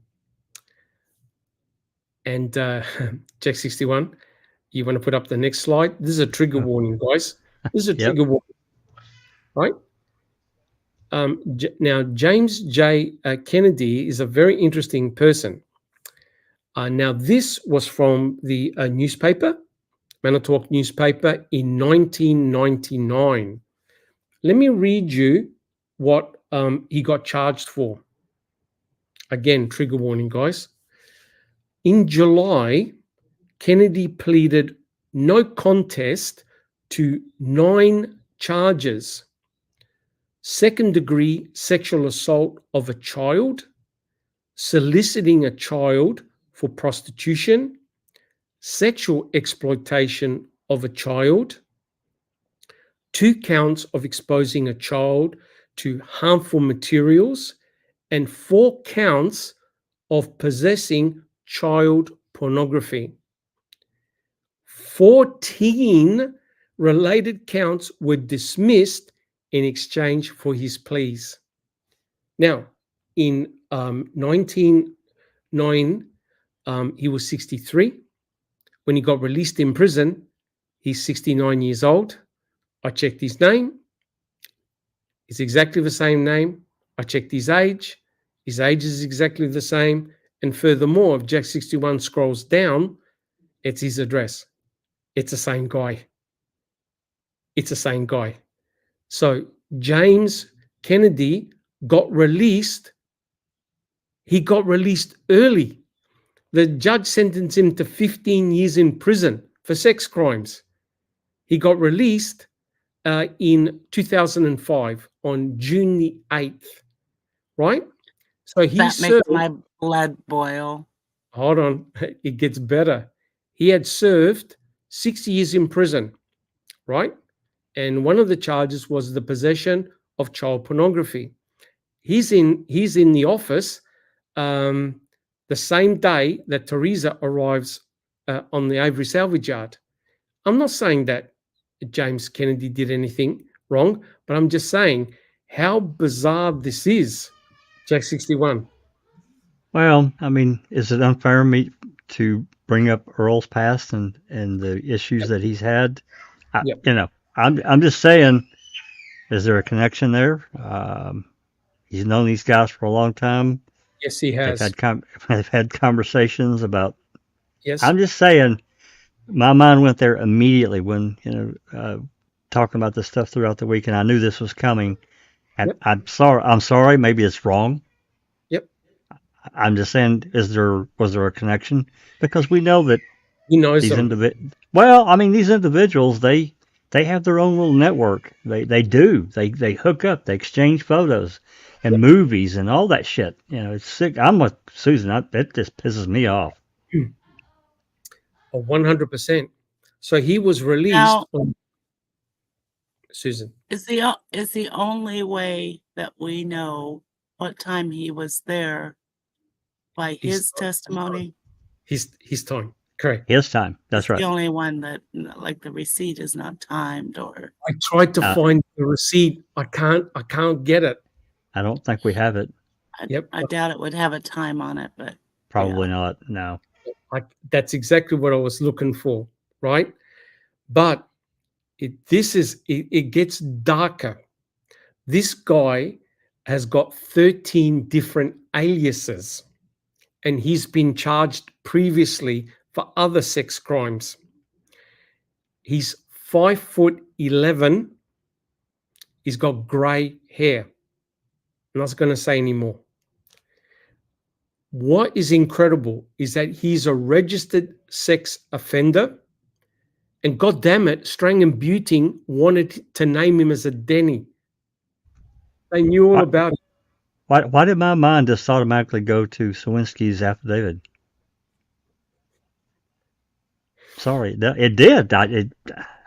He's a big guy. He's near 5'11". Okay, not massive, but I'll keep going, right? So there's no question about it. Strang and Buting going, a sex offender on the Avery salvage yard the same day that Teresa's there at around same time. At around about the same time. But so I asked just Rhonda, I said, look, can we find more information about James Kennedy? First of all, who knew about James Kennedy's past on the panel and in chat? I had no idea. Jack 61. No idea. Did you know about him? I've read this report before, but I forgot. I mean, I knew, but I never pulled up a newspaper report that had all this shit in it. No. Yep. Just Rhonda. Yourself? Oh, no, I did not know about nothing. I know nothing about nothing of this. Yep. Susan, what about yourself? I'm thinking that Sherry Pontillo looked into him. Yep. Yeah, Yep. and I remember him from her research. Oh, yeah. Yeah, and Sherry is fantastic. We had a bit of a chat. What can you find? But I also had a chat with just Rhonda to see if we can actually find more stuff about James Kennedy. What about yourself, Andy B? Did you know anything about James Kennedy and his past? Certainly not about his past, but I knew there was someone at the salvage yard who was there around about the time and said that Chuck was nowhere to be seen and arrived like a few minutes later. That's all I remember about that. Yep, interesting. What about you, Neverly? Did you know about James' past? No, what Andy said, I knew that somebody made a comment about Chuck being late and being frazzled. I did not know about the smoke in the pit, but no, I had no clue about his past. Yep, interesting. So I asked just Rhonda, and she was kind enough to use a lookup. Is that correct, just Rhonda? A lookup service to find all sorts of information, criminal record, speeding tickets. Yep, just Rhonda? Yes. Yep. It's a program that I've paid for because it's that important for me to have it for these kinds of things. And it's clearly paying off to some degree with this sicko. Yep, 100%. He's got a big criminal record, right? Involving sex crimes. If we have a look at the next picture, now Jack 61, don't freak out. That's James Kennedy. Grey hair and a beard. 5'11". On the Avery salvage yard at the same time Teresa was. Any comments? Man, oh man. Man, oh man. Okay. We're not going to speculate, but does anyone have any comments? Well, again, I've got several, but it's not proof, so I don't want to be accusatory or start a bunch of innuendo. The picture speaks for itself as related to Sowinski's affidavit. Yep. That's as far as I can go with it. Yep. Now you can go online. He's a registered sex offender. You can look up all the details. That's him. Right? Address match, names match, you name it. Now, what is interesting? Let me just say, Doc, I can tell you it's the same person. Yeah. I did all of the same identifiers matching as well before I was gonna, Yep. I did too. Yeah, it's the same. It's the same. Yep. Person. I did too.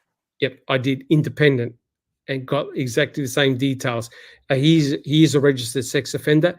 He's now 87 years old, right? But if we have a look at the next slide, what I wanted to know was what cars did he drive, right? And if you commit a traffic offense, and also this other site that I found, it lists the vehicles that he had. If you look on the right-hand side, this is the car part that he was looking for. He was looking for wheel bearings for a 1989 Plymouth Sundance, but he doesn't have a vehicle registered, that particular vehicle registered. So it was either for a friend or someone that he knew. Now, if you got a damaged wheel bearing, it's pretty dangerous to drive a car. Would you guys? What do you think about that? Well, you have to repair it because it will eventually seize up and it can tear your damn axle off. Yep. Cause you a lot of problems. Yep, Susan. Yeah, I don't think he'd be driving that. Yep. Interesting. So even if he drove that, which I don't think he did, does that look like a mid-sized SUV to you? No. There's no chance in hell you can mistake that as a mid-size. Yeah, the colors are just for illustration. To my surprise, actually not really, the vehicles that he actually owned, there were two of them, right? They're listed. One was a 1971 Chevrolet K10, and the other one was a 1995 Chevrolet C1500, right? That's what he had. They're the two vehicles that he had. And when you think about it, they're pickup trucks, right? And most of those guys around Wisconsin, they've got these type of vehicles. They're everywhere. In fact, you could even spot them on the Avery salvage yard, right? So when I looked at those two vehicles, I thought, okay, all right. So what I did was I said, all right, could LeQuern have potentially mistaken either one of these two vehicles for a green mid-sized SUV. So Jack 61, if you have a look at the next page. So I got exemplar vehicles green, right? Now the top picture is of a 1971 green Chevrolet K10. That's what he owned. That's one of the vehicles that he owned. Is there any way that LeQuern mistook the Chevrolet K10 for Teresa's 1999 Toyota RAV4? No. I don't see how in the world he could have. I don't think so. Yeah, what do people in chat think? Is there any way LeQuern could have misidentified both vehicles? I think it's a cool truck. It's a truck. Yep, it's a truck. It's a pickup truck. There's It's no a way. beautiful one. Yep, there's no way. That's not Kennedy's, by the way. That's just the same model, same year. I just got green to compare them. They're two different types of vehicle. Yep, correct. There's no mistaking. Yeah, totally different. No, Bill. like Nan's Life says, maybe if it had a cap on the back. Yep, potentially, yes. And if you have a look at the next one, this is the 1995 green Chevrolet C1500. And again, the same argument. Could LeQuern have mistaken them for Teresa's green, potentially green Toyota RAV4 in sunlight? He would, Even with a cap on the back, I think LeQuern would know the difference. Yeah, I would think so. A pickup and an SUV. I would know the difference. Yeah. Yep. Yeah. So me too. So even though it is anecdotal evidence, they are I can't prove what vehicle he drove that day, but they're the two vehicles that he owned, and to me, and none of them look like a 1994 Toyota RAV4. So my conclusion is, whatever John LeQuern saw, I doubt it was Kennedy's vehicle, right? And I think this provides really good evidence now that, I mean, I had no idea what type of cars James Kennedy had. I had no idea. The record is as the record, it is as it is, right? If he had an SUV, party over.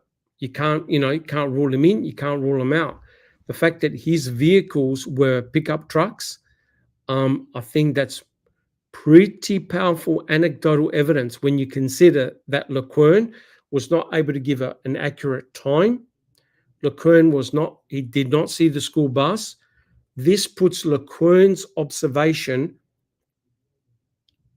as critical. Guys, what do you think?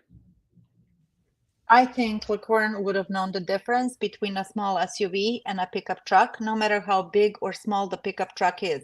They're two different things. If we were talking about a Honda Accord and a Toyota Corolla, you know what I mean? Something similar in size and looks. Yeah. Yes. But this is apples and oranges. Yeah. They're very, very different. And guys, we even saw how perception of the vehicle can appear green, right? The vehicle can appear blue. And under the lighting conditions there were that day, the car would have been green under the lighting conditions of October the 31st. So when you start to stack up all this anecdotal evidence, right? And then when you take into account James Kennedy's character, you start to worry. You really start to worry. And Strang and Buting wanted to name him as a Denny. Guys, do we have any comments? Didn't LeQuern, after the reports came out of Teresa missing on the news, didn't he at that time? He told his friends. He told his friends, yeah. He told his friends. It came to mind that he had seen that little SUV. Yeah. So after I don't think he would have. Yeah. I don't think he would have mistaken the truck. No, but he was very cautious. He was very cautious because he never saw the driver. He didn't know whether it was a male, female, young or old. He didn't even see the car turn left or right. He just saw it drive out, right? Yeah. But when you look at all this anecdotal evidence, a point here, a point there, it all stacks up, and it actually matches with what Stevens stated, that he saw Teresa head out and turn left and head towards Larrabee, which is when you turn left on Highway 147.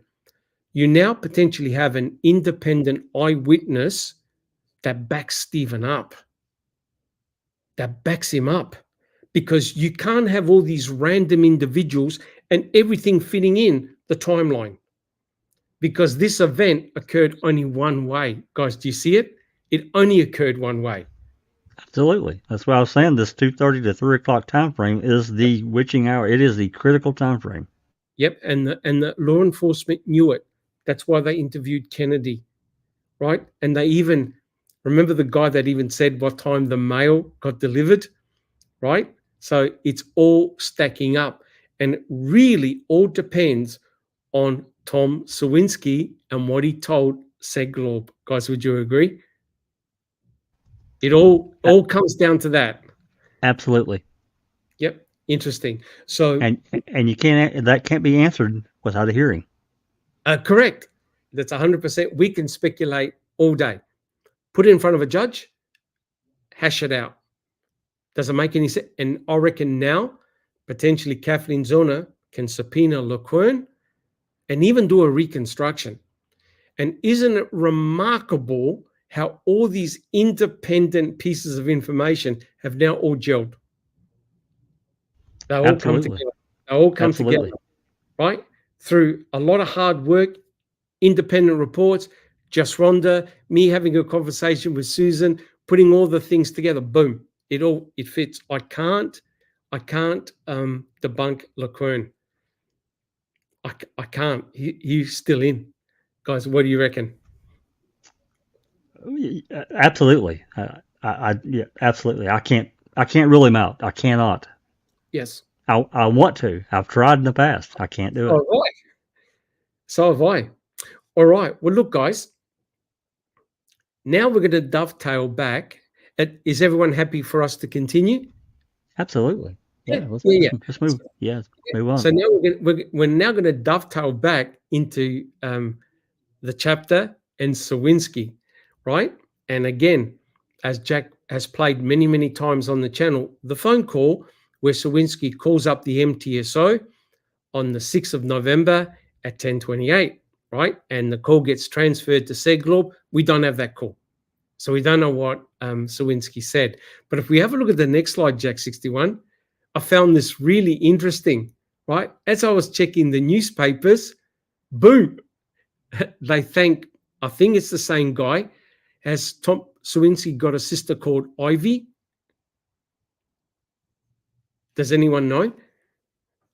I think Sherry said that. Yes, he does. We have her phone call. Okay.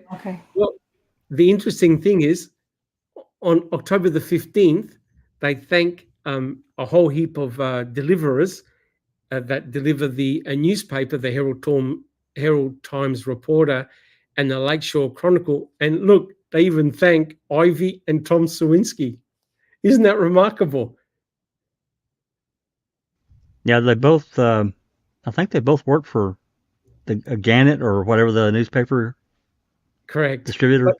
But isn't that funny how fate is that a couple of weeks later he now becomes an important material witness? Yeah, Ivy, actually, we've got a phone call from her.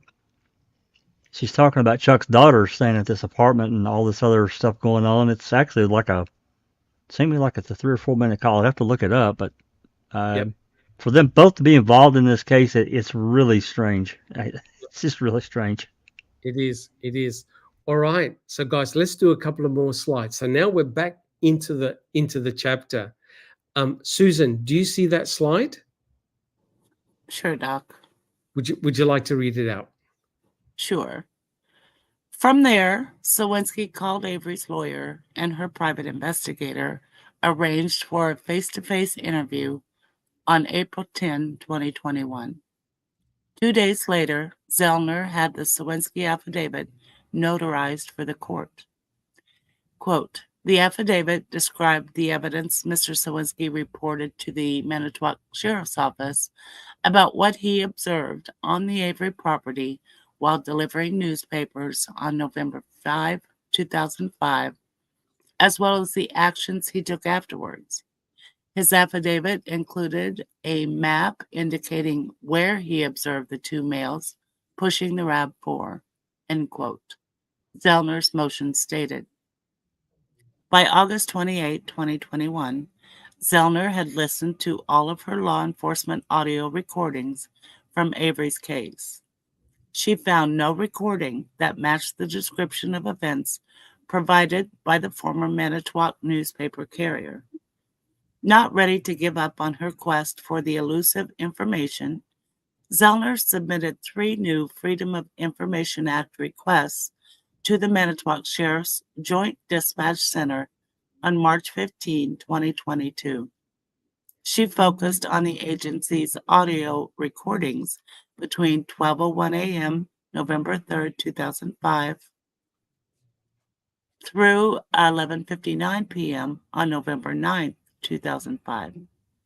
By May 3, 2022, the Manitowoc Sheriff's Office complied with Zellner's information request. Quote, for the first time, the time and date of the calls were revealed on the track files, end quote. Zellner's filing declared. Contained within the numerous audio calls was one made at 10:28 p.m. on November 6, 2005. That particular call captured Zellner's attention. Armed with the newly discovered evidence, private investigator Stephen Kirby tracked down Sawinski's former girlfriend, Devin Novak, for an interview. On August 6, 2022, Novak identified the voice on the recorded call to the Manitowoc Sheriff's Office as being Tom Sawinski's voice. Later, Kirby met with Sawinski and played the audio recording for him. Sawinski recognized the voice as being his own. Quote, Mr. Sawinski provided Mr. Avery's current post-conviction counsel with an affidavit regarding his voice identification, end quote. Zellner's December 2022 filing declared. As Zellner pointed out for the judge, Avery's conviction for first-degree intentional homicide was largely based on his trial defense counsel's unsuccessful efforts to name a third-party Denny suspect that met all the Denny requirements. Yep. The Sawinski new and material evidence was suppressed when the Manitowoc Sheriff's Office failed to disclose the November 6, 2005, 10:28 p.m. audio recording pursuant to defense discovery requests. Zellner argued in her appeal, quote, the disclosure of the audio recording would have led to the identification of Mr. Sawinski and the evidence he has provided, which directly connects Bobby to the murder and the framing of Mr. Avery. The Sawinski evidence also impeaches Bobby's testimony and refutes the state's theory that Ms. Halbach's RAV4 never left the Avery property and that Mr. Avery was the last person to see Ms. Halbach alive. Further, materially favorable evidence not only includes exculpatory evidence, but also evidence that is impeaching a prosecution witness, end quote. In closing, Zellner's December 6, 2022 post-conviction relief motion asked Wisconsin Judge Angela Sakevich to grant Avery an evidentiary hearing or a new trial, and all relief this court deems appropriate. Thank you. Okay, I've got a question. Now that we talked about James J. Kennedy and his past, what he's done, would you regard him as a potential person of interest? That's question number 1. Question number 2 is, did Cracks know about James J. Kennedy? Jack 61? How can you not include him, given his past as a potential Denny? And I feel certain that Kratz knew. I feel certain of that. I can't say it. I can't prove it, but I can't believe they wouldn't have looked him up. Yep. Okay. Interesting. Just Rhonda, what about yourself? Would he be regarded as a person of interest? Yeah, he should have at least, in my opinion, been a person of interest. Absolutely. Okay. And listen, I've lost just about all faith in, criminal justice system in general. Yep. But particularly where this case is concerned, I feel like Kratz knew. Kratz knew everything. And he would have read had to know everything. Well, Yep. He had to know everything so that he could know how to either suppress it or twist it. If it came out, he had to know. I don't believe he didn't know. Yep. Interesting. Okay. Susan, what about yourself? Yeah, I mean, the guy just got out of prison 4 months earlier. He was in the paper. I'm sure that law enforcement looked him up in their system, like they do everybody they talk to. Yeah. Hell yeah, they knew about him. That the timing, is close enough that, something potentially could have happened not far from Avery Salvage Yard. Yep. Yeah. Okay. Interesting. Thank you, Susan. What about yourself, Andy B? Is he a person of interest? I would say he would be a person of interest. I'm not too sure how I can kind of tie him in with the timelines and what Lequern said, because he's there for half an hour, only one car left, and that guy, we're not too sure if he was before or after.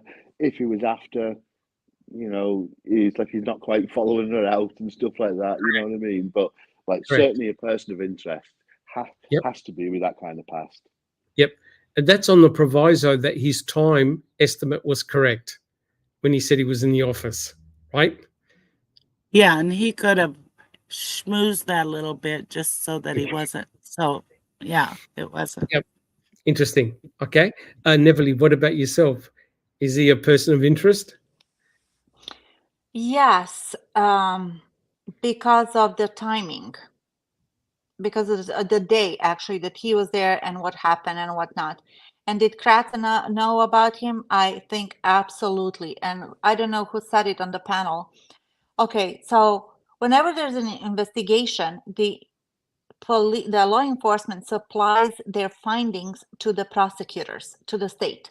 And then the state decides what they're going to use and what they're not going to use. And whoever said also, how they're going to twist it or how they're going to hide it or whatever, because they have a mission, which is to win. And so, yeah, I believe they knew it. They knew it about him. Okay. Absolutely. Yep. Well, I'll prove it. If we have a look at the next slide, Neville, do you see the next slide? I think Jack 61 has to blow it up a little bit. Yeah, I can make that bigger just a second. Yep. So during the court case, there were big discussions about who they can select as potential Denny suspects. And this is what Ken Kratz proposed regarding Denny, the Denny motion. Are you able to read it out? Yes. Yep. The state of Wisconsin, by Special Prosecutor Kenneth R. Kratz, moves the court for the following orders. 1. Except as authorized by the court, for an order prohibiting the defendant from arguing or otherwise introducing any evidence or inference that third parties other than Stephen Avery or co-defendant Brendan Dassey are responsible for the intentional homicide of the victim, Teresa Halbach. 2. Should the defendant be allowed to argue or otherwise present evidence of third-party liability, that the defendant be required to identify with specificity the individual or individuals responsible for the victim's death and satisfy the legitimate tendency test as discussed below.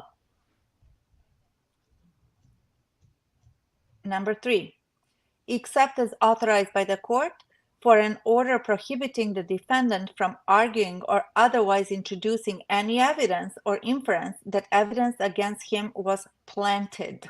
Was planted. Look at this bastard. Okay. Number 4, should the defendant be allowed to argue or otherwise present evidence that evidence was planted, that the defendant be required to identify with specificity the individual or individuals responsible for planting said evidence and identify with specificity what evidence. Just the top bit. Yeah. What evidence recovered in this investigation was planted. Finally, that said offer of proof satisfied the legitimate tendency test as discussed below. Right? So Kratz didn't want the defense to mention any Denny's except Brendan Dassey, right? Furthermore, if you are saying that evidence was planted, you have to name who, how, when, and the evidence. How is this legit? How did this fly? Well, how could I dictate? I mean, what? I mean, this case or any other case, isn't that like the most logical, basic defense that you're going to put out that it was somebody else? Correct. Well, yeah. I mean, you know, the old Perry Mason moment. I mean, most states have some kind of Denny-related type legislation built into their criminal justice system, so defense lawyers can't just get up and accuse someone in the middle of trial or a hearing. So they have to prove it. They have to have, you know, reason that has to be reasonable. But I think this is important here to understand when Kratz filed this, and I hope everyone remembers it was in June 2006. Yes. June 2006, a month after the horrendous treatment of Brendan and all that at the hands of Kaczynski and O'Kelly and Kratz, Fassbender, Wiegert, and all that. Correct. So basically, they're laying down the rules of what the defense can and cannot present, right? It's interesting that Angela Sukowitz said, hey, I don't care. I don't really care that Sawinski saw two people pushing down a RAV. Sawinski never said he named Bobby Dassey with keys and electronics in his hand. I don't care. So hence, I'm not bothered by it. No one came forward to say, I saw Bobby Dassey downloading this torture porn at this precise time. So don't worry about it. But if we, Susan. I'm curious, did String and Buting actually argue for Kennedy to be? Okay. Yes. Now, if you go into the trial testimonies, there's huge amount of arguments about all the Denny suspects. And the judge went through all of them. He went through all of them. It was a very, very interesting exercise. If we have a look at the next page at Jack 61. Yeah, I think it's also important. Yes. I'm sorry. Oh, sorry. Yes. Can I just? I want to see if you can help clarify this. Yes. For XX or XX in the chat, the person has said he, referring to Kennedy, is a person of interest, but he is known as a child abuser. So these people are not interested in adult women. I think he's kind of asking, would a person like Kennedy, who is a child predator, be interested in adult women? I wanted to clarify, because I really don't remember, thank you, Xenia, thank you. I wanted to clarify whether or not his criminal history specifies only children, or did it? I think the person that he targeted, she was 14 years old.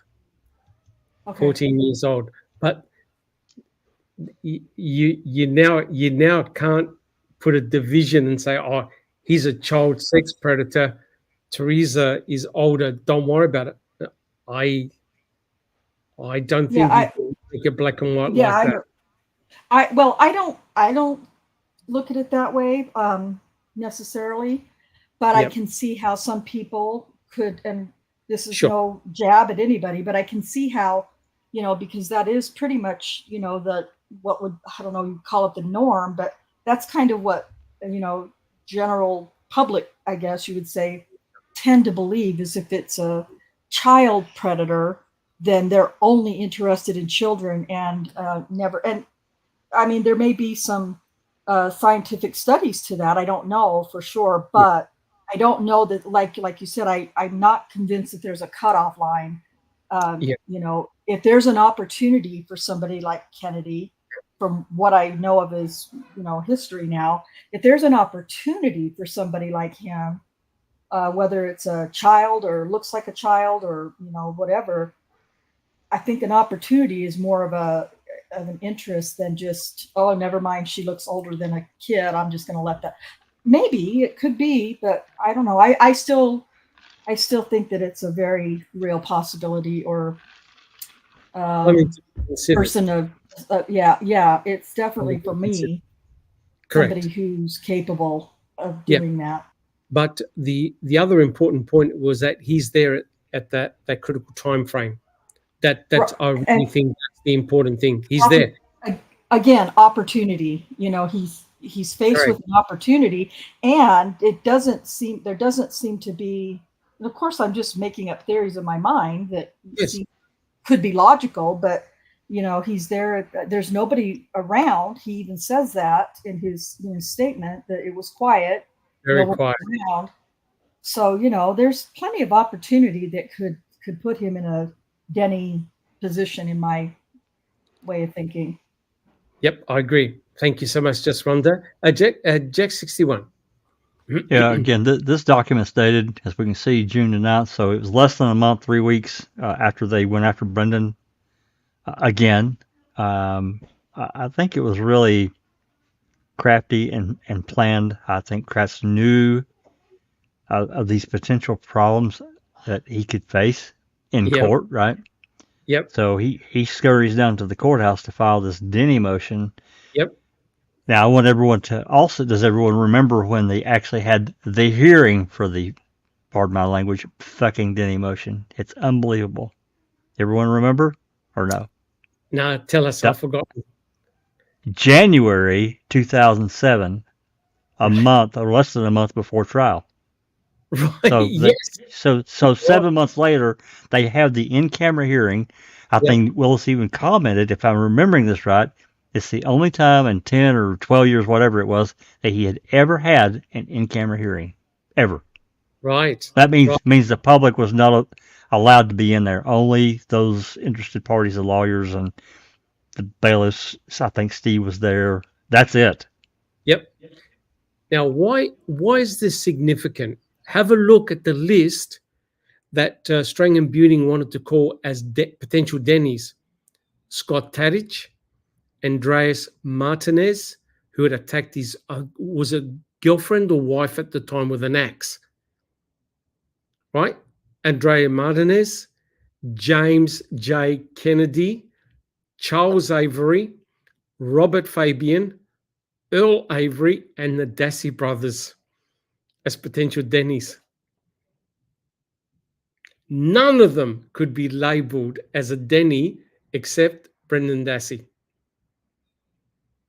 Interesting, isn't it? So that's even before the trial starts. And Jack 61 is correct. We have a look at the next slide. Here's what the judge said, right? Just Rhonda, do you see that? Yes, Doc. Are you able to read it where the red arrow is? So this is what the judge said about the. Sorry, I can blow that up a little bit if you need me to, Rhonda. It's pretty small. Oh yeah, I'm gonna need you to. Awesome. Okay, just a second. Okay. And yeah, Anthony Hills makes a point, a good point in the comment. He said Ryan's missing from the Denny list. Yes.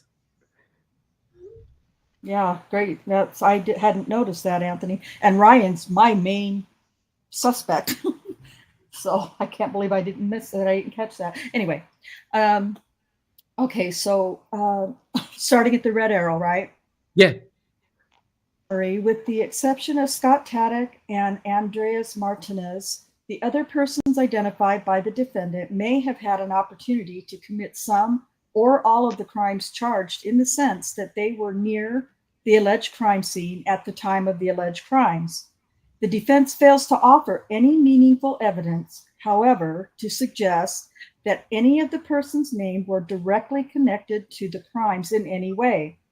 In the absence of motive, it certainly may be more difficult for the defendant to offer evidence which is relevant and material connecting a third person to the crime. The court simply finds nothing in the offer made by the defendant that goes beyond the level of speculation.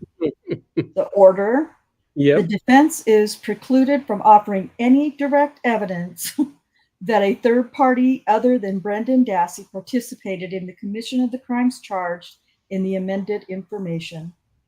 By Patrick Willis, and there's nothing honorable about him. Done. That's it. The defense were essentially working with their hands tied behind their back. But can we go? Wait a second. Can we go back to that purple section? Purple highlighted section. He says the defense is precluded from offering any direct evidence that a third party. So is he saying that even if String and Buting had direct evidence that a third party besides Brendan was, and not allowed to submit it, they couldn't even submit the direct evidence, so they can't even. So he's already cut them off from one of the prongs. Like even if you have direct evidence, we're not letting you present that to offer a Denny. That's just fucking insane, man. How is it legal? Let's say you have all the documentation, you have videotape, blah, blah, blah, everything, and you still cannot present him. That's just not, I'm sorry. That just seems so bizarre to me. I mean, I guess but I it think must be legal. If they had that direct evidence, then they would have allowed him. They would have allowed them to use them as a Denny.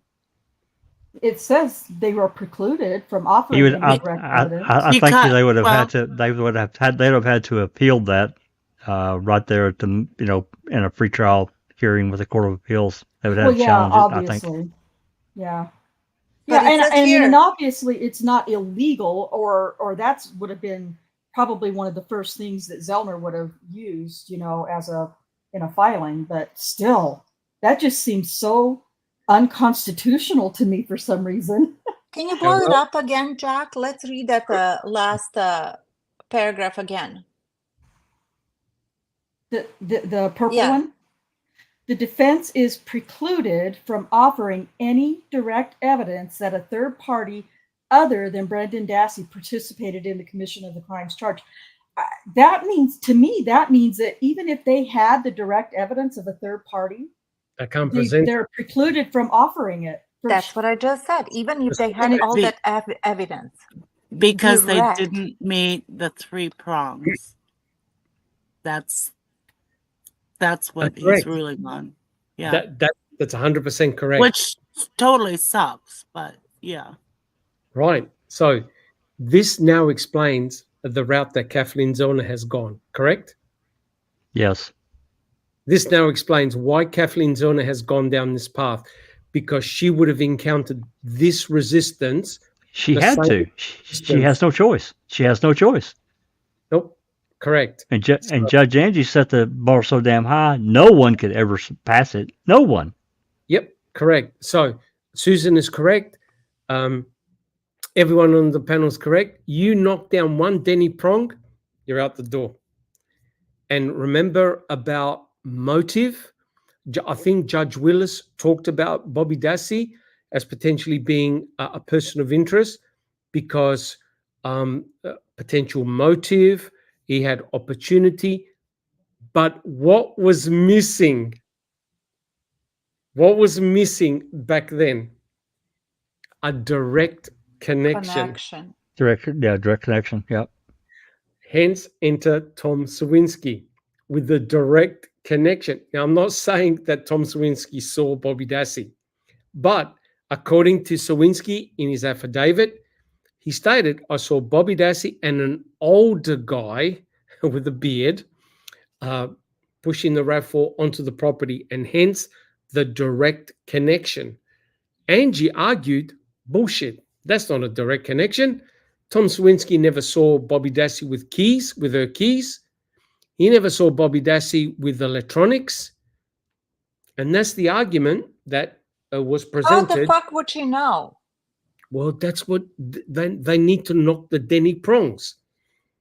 Right? Well, that, and I mean, I know this isn't part of it, and it's like, it's probably just even silly to say it because it sounds silly when I do say it, but nobody saw Stephen Avery with a key, or nobody saw Stephen Avery with the fucking electronics. No. You know, but, and I know we're talking about two separate things in that case, but still, man, that's just, Judge Sukowicz was, I think, really reaching with that idea. Rhonda, Really do you think that this is the reason why she stepped away from the case? She got her ass handed to her by the chief judge or whatever. I have no idea, but I'm allowed to speculate and guess and have a thought, and I absolutely think that something got said, because that all of her filings, all of her responses are ridiculous in my opinion, but that one to me was the most ridiculous. To say he wasn't seen with a key and he wasn't seen with electronic evidence or electronics. Well, let's weird. Well, let's follow this up. Sorry. No. You said a very, very good point. Let's follow this up, including what Susan postulated, that someone drove the RAV4 out. Could potentially the judge even accept that LeQuern saw Teresa's RAV4 drive out? Because the only reason why I said it is because Judge Angie is saying, I don't care if witnesses saw the RAV4 at the turnaround. I'm willing to accept that the RAV4 was off the property. I don't care if two people were pushing the RAV onto the property. It doesn't mean that they killed Teresa Horbach. So you need almost photographic evidence before you can call someone a Denny. So the question is, why is John LeQuern potentially an issue for the state? Is he? Or don't they care now? Jack 61. Well, if they go the Angie route, it doesn't matter. No keys, no electronics, so it doesn't matter. Couldn't they argue that? Sorry, Jack 61. Couldn't they argue based on what Susan said? How do you know that Stephen didn't follow her out and attack her? Right. That's right. Couldn't they use that argument now? Well, they could try, but they don't have any evidence of that at all. No, they don't have any eyewitness or anything that he left. Nothing. That Stephen left. Not only Stephen that, left. they've already created a narrative for Yes. Stephen, so they can't. You know, she can't go back now and say, "Oh, but now that you say this, Stephen Avery probably followed him out," and so that they can't do that. I guess they could. They do whatever they fucking want, but you know what I mean. Yeah, correct. And remember, they've already ruled out Cuss Road. Cuss Road is a non-event. 20 seconds. Peat moss bag and rotten wooden pallet. That's it. So they've ruled Cuss Road out, which I still can't answer Susan's question, because it seems logical sense that if you're going to murder someone, you take them to a secluded spot and do the deed there. But they've ruled Cuss Road out. Cuss Road, no, we don't want to know about it. So the state is saying that Teresa never left. But what about a RAV? Right? Did Right. someone drive her RAV out with Teresa in the back? How did it get damaged? How did it get damaged? They won't address that. How did the blood get on the back door? They won't address that. Right? So it's interesting. And that's why I think John LeQuern is potentially a very important eyewitness, right? And it's all dovetailing. Now back to Tom Sawinski, right? Yep. So essentially you've got someone as an eyewitness seeing Teresa's RAV4 drive out on the day that she arrived on the property. Then, and you're in the time frame. And you're in the time frame. In the time frame. And then you've got an eyewitness saying, I saw two guys pushing the victim's vehicle. He didn't know it was the victim's vehicle. Pushing it onto the property. Lo and behold, that very morning, Pam and Nicole find the RAV4. You got two bookends. And the anecdotal evidence suggests that RAV was off the property. Wait a minute. Is Stephen now really going to remove the RAV off his property if the state is saying he put it next to in the same vicinity because he was going to crush it? Now, what person puts the victim's vehicle off the property, then goes back to collect it to bring it back on the property? Ridiculous. And expects Same person who does the bones, burns her somewhere else, and then brings the bones back in front of his house. Police. The whole argument now becomes so ludicrous, it makes no sense at all, right? Do we have any other comments? Well, I'd like to welcome Kay. Hey, Kay. Hey. Hey, Kay. How are you? Hey. Hi, Kay. Oh, I'm good. I'm just returning from a mental health day. Oh, I need one of those. Then what are you doing here? Good for you. No shit. I just came to ruin it. I'm addicted. You gotta balance it out. Correct. That's right. Correct. That's right. Interesting. All right, guys. Well, look, let's do a couple of more slides and we can call Anthony Hills had a really good point when we were talking about pushing the RAV here and there, Bobby and whatever. And he just stated as it is. Angie said that Bobby could have been just protecting Stephen. Yeah, that's what the judge argued. Yeah. There's nothing in the in the pretrial or anything in the trial that's even remotely suggests that. Not even close. Nothing. He never said that he had anything to do with Stephen or with the car or whatever. He went to, what did he hunt? Geese and deer. Went back to work. Yeah. Correct. Correct. And they even asked him, are we going to find your DNA or prints on the RAV? And he goes, I never touched it. So this whole notion about him helping is complete bollocks. So in this page, in this slide here, this is the response. We're not going to read it out. This is the response that Judge Angie gave to Kathleen Zellner. And I think we've got it on our library. In our library, is that correct, Jack 61? The filing? I'm sure. Yeah, I'm sure it is. Yep. All right. So let's look at them besties. Oh, yeah. Yep. Kenny and Angie sitting on a tree. Yeah. All right. So let's continue. Neverly, do you see the slide? 49? Yes, I do. All right. So let's continue. We're nearly done, guys. Yeah, just give me a second, please. No hassles. No hassles. Yeah, Angie and Kenny. Jeez. What a match. Okay. As of 2023, Sutkiewicz had served as a Sheboygan County judge since 2010. On August 22, 2023, Judge Sutkiewicz issued her 31-page ruling. To her, the newspaper delivery driver seeing Bobby Dassey and someone else pushing murder victim Halbach's RAV4 along Avery Road was not important enough to grant Avery a new trial or even an evidentiary hearing in the judge's courtroom. The judge's ruling left Wisconsin's political establishment breathing a sigh of relief. Influential Democrats and Republicans throughout the Wisconsin government were counting on Sutkiewicz to rule against Avery. Wisconsin's politicians and its judiciary were thoroughly embarrassed by their state's portrayal during both seasons of Making a Murderer in 2015 and 2018. If Judge Sutkevich ruled in Zellner's favor, the judge realized she would, in effect, leave the barn door wide open for Making a Murderer filmmakers Moira Dimas and Laura Riccardi to make yet another trip back to the dairy state. By 2023, the last thing Wisconsin's powerful establishment wanted was for the Emmy Award-winning, internationally celebrated Making a Murderer film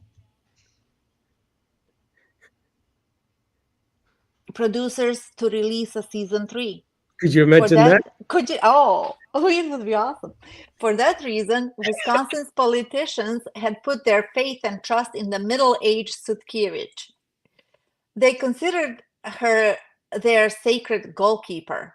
For Wisconsin's mighty political bureaucracy, the strength of Zellner's newly discovered evidence needed to be treated as irrelevant, and the judge from Sheboygan was expected to treat her courtroom gavel like it was a fly swatter.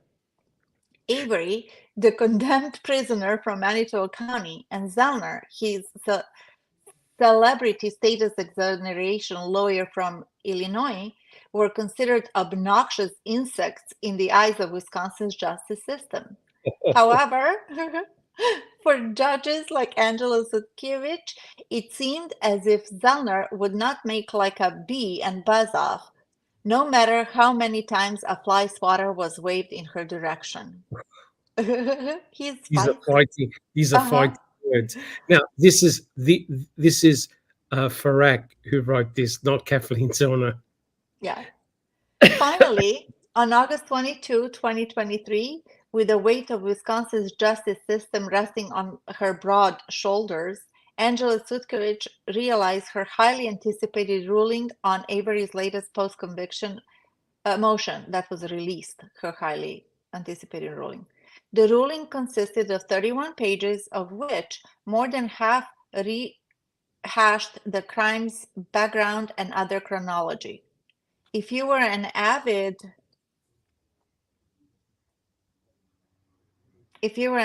Stephen Avery and Brendan Dassey supporter, the judge's ruling was like finding all 4 of your vehicle's tires deflated in the driveway. Yeah, and the car keyed. Perhaps most frustrating, the longtime Sheboygan judge continued to mess up important relevant facts of Halbach's murder, as the judge also inexplicably listed the wrong names of key people in her ruling. For instance, one of the biggest question marks facing the prosecution concerned the fact that several of Halbach's charred bones were discovered inside Bobby Dassey's burn barrel. That particular barrel was kept on the Dassey family property, not part of Stephen Avery's yard. Avery had his own burn barrel near his red mobile home trailer, but Halbach's bones were not found inside it. And yet Judge Sutkiewicz got this basic fact wrong in her ruling, as she wrongly characterized Halbach's bones as being found inside Avery's burn barrel rather than Bobby Dassey's burn barrel in her August 22, 2023 decision, when Sutkiewicz wrote, quote, "The defense argues that Mr. Dassey's possession of the RAV4 also provided to him access to the key to the victim's car, found in the defendant's home, as well as the victim's electronics found in the burn barrel along with the victim's remains," end of quote. Then on page 20, the Wisconsin judge incorrectly labeled the names of the Dassey brothers when she wrote, quote, "No physical evidence directly linking Brian Dassey to the homicide was found in the house," end of quote. If you analyze, horrible, it's such a serious matter that that spans over 20 years, If you analyze the rest of the judge's ruling carefully, you will notice that Sutkiewicz treats the prosecution's evidence as ironclad truth. Page 12 of Sutkiewicz's ruling, quote, "The state argues that the defendant has fallen short of establishing that Bobby Dassey was, in fact, the person who conducted the computer searches in question, or that the searches conducted were probative or relevant to prove that anyone had motive to commit murder in October of 2005, end of quote. Page 13, quote, the state notes that there are no citations to any facts of the record establishing Mr. Dassey's whereabouts at the time that the searches were conducted, or any evidence that conclusively establishes that no other person had access to the home or computer at the time in question. End of quote. Right. Yeah, and that's all the slides I've got for today. Okay. Because we're now going into another section. Yeah. And also she said that there was nobody else to vouch that they saw Bobby doing these horrible searches, as if he would do that in the family room, during the after dinner and advertise it. And advertise. Yeah, exactly. Yeah, I don't see Bobby Dassey going to his brothers or his mother saying, guys, don't come into my room because I'm doing some searches. For God's sake. But that's what the judge said. Unreal. So, guys, that's the last slide we have for today's podcast. What did you think so far, Jack 61?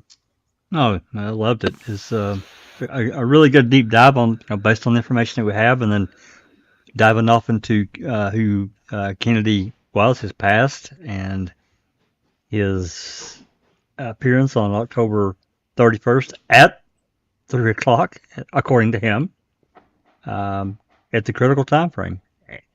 At minimum, person of interest for me. At minimum. Interesting. All right, guys. Do we have any comments so far? Hey, JD joined us. Hi, Jay. Oh, welcome. Welcome. Welcome. Welcome. We've got. Let's see here, Doc. Looks like we've got probably 18, 19 questions or comments that we can address before we leave. Shall we do the questions? Whatever Rhonda's ready, she can pop them on the screen, or I can pop them on and she can read them. However you want to do it, Rhonda. Why don't you just go ahead and do it? That way it's easier. Yep. Yeah. Okay. Do you want me to read them as well? Yeah. Yep. Okay. From Clive Coolidge, did Tom Baresh see Bobby driving the RAV4 minutes before Tom Sawinski saw Bobby and the older bearded guy pushing the RAV down Avery Road? If that's true, both men are telling the truth. Who's going on? Who would like to answer that one? Well, all we can do is go by their affidavit. We can't prove anything, but in the eyes of the court, the affidavit must be accepted as truth until it's proven otherwise. That's my understanding of. I'm not a lawyer, of course, but true. From my understanding, and don't worry, we'll deep dive into Baresh and Sawinski as well. My understanding is that with Baresh, he saw, I think, one or two people driving the RAV on County Highway Q, which is very interesting because that's behind Redon's Pit. But if you keep on following the road on County Highway Q, you can go all the way around and eventually get to the front of the Avery salvage yard. So again, it's very interesting. It's only anecdotal evidence. We don't know the veracity of Tom Baresh, but the fact that he saw two individuals inside what appeared to be a vehicle looking very similar to Teresa's RAV4 in the early hours of the morning, I believe he saw it. That doesn't bode too well. Right, but it does gel with Tom Sawinski's observation of seeing two people pushing Teresa's RAV4 up Avery Road. So the important thing is that time-wise, it all fits. It was the early hours of the morning, correct? And again, you might ask, well, does that make any sense? Yeah, it depends on if whoever was in the car was trying to find a way of coming into the property, putting the car on the property. Yep. Okay. Good point. MX Leeds asks if you can, could you give us your view on the theory that Christine Rudy's pap smear could have been used instead of Teresa's to verify certain evidence where in the same verify certain evidence were in the same crime lab at the same time? Thanks. Do you want me to answer that one? Oh, well, yeah, I'm not answering it. Anyone want to have a go at that one? Well, I mean, I can, and we can only base on our information based on Bassmender, and I think there's probably a couple of other areas that we can reference what the police reported, and that is on November 21st. Special Agent Tom Fassbender went to was it Belkin? Is that right? Yeah, Belkin Hospital, correct. Yeah, and picked up Teresa's pap smear that they had stored from I think the previous year. They held on to them for, is it 3 years, Doc? 5 years. 5 years. Yeah. So that's all we can go on. We don't have anything that suggests that they somehow got their hands on something from Christine Rudy. We don't have anything. Yeah. If I can answer that as well, no chance of that occurring. I actually did a presentation on that very case, Christine Rudy, and yes, Eisenberg, and there were other people involved in both murder cases. The pap smear for Teresa Horbach, there's a chain of custody, and remember they prepared the genomic DNA from the Teresa's pap smear, and it was identical to the blood, saliva, and item BZ, the partial match. But the important thing is this. They also did mitochondrial DNA analysis of the material from item BZ with Karen Horbach to get a partial profile, and the mitochondria were the same. It was a match. When it came to Christine Rudy, they did exactly the same thing. They were able to prove that the mitochondria from the pap smear sample was exactly the same as the mother, because mitochondrial DNA is maternally derived, goes from mother to daughter. In actual fact, all of our mitochondria in males and females comes from your mother. So they can directly determine the the genetic profile of the mitochondrial DNA. And if you check my presentation, I proved and showed that the mitochondria of Karen Horbach is different to the mitochondria of Christine Rudy's mother. They're not the same individuals, which means there's no way that they used pap smear from Christine Rudy to do any shonky business with Teresa Horbach. Completely different. Yeah, I don't worry. I covered the whole lot. They're two separate profiles. That's called a deep dive. Right? That's called Thank you, Jack and Dr. Silkman, for that most excellent explanation. Anthony Hills asked way back when we were looking at pictures. Well, I don't know when we were looking at pictures and colors. Anthony Hills asked, why is the picture of Teresa's RAV with Kim P in black and white? Oh, that we didn't show that photo, but I know what she's talking about. That's when Kelly, they went on that. Kelly Pliskin. They went on that little road trip, and the first photos that we got, or actually we didn't get them. It was actually Jinx, were black and white, and she went back to I guess it was Calumet County. She raised hell with them, and they sent her some color printouts that were pretty bad. They really were not really very good quality at all. So there are color photos of that around, but I don't know that we have those. But they're around somewhere. I think I've seen a copy, sort of like a photocopy of one of the color. Yeah, it's the same RAV. There's no question about it. It's the same RAV. Okay, next one. From Clive Coolidge, why has the dark blue RAV4 got a blacked out rear window on the cargo door? Again, when the reflection of the light. When you take a photograph, it just bleaches it out. If you put that picture like Jack 61 did in a program and lighten it up, you can actually see, you'll see detail inside the RAV4. Yeah. You need to up the brightness. It's the same vehicle. But it's the reflection you get when you take a flash, because a lot of those cars have got a film, a tint. Yeah, they're tinted. They're tinted windows. Correct. Yeah. Well, after this question, Mr. President's questions or comments are going to challenge that greatly, and we'll get to that after this question. Okay. Yeah. And then Anthony Hills asks, why is there a rust band on the muffler? I can't answer that. Yep. Unknown. Unless, of course, driving through mud, water, eventually you could rust, which is funny because I had to change my whole muffler system because it was rusted as well. So it's just the moisture. Yep. Well, I mean, it's kind of pointing out that was there something attached to that to create that band? I've seen it before. Yes. I just can't answer it. I don't know. Yeah, like if you form like ice, any form of moisture, over time it'll rust. Yep, correct. Yeah. Okay. Okay. All right. Here we go with a couple of thought-provoking rhetorical questions, perhaps by Mr. President.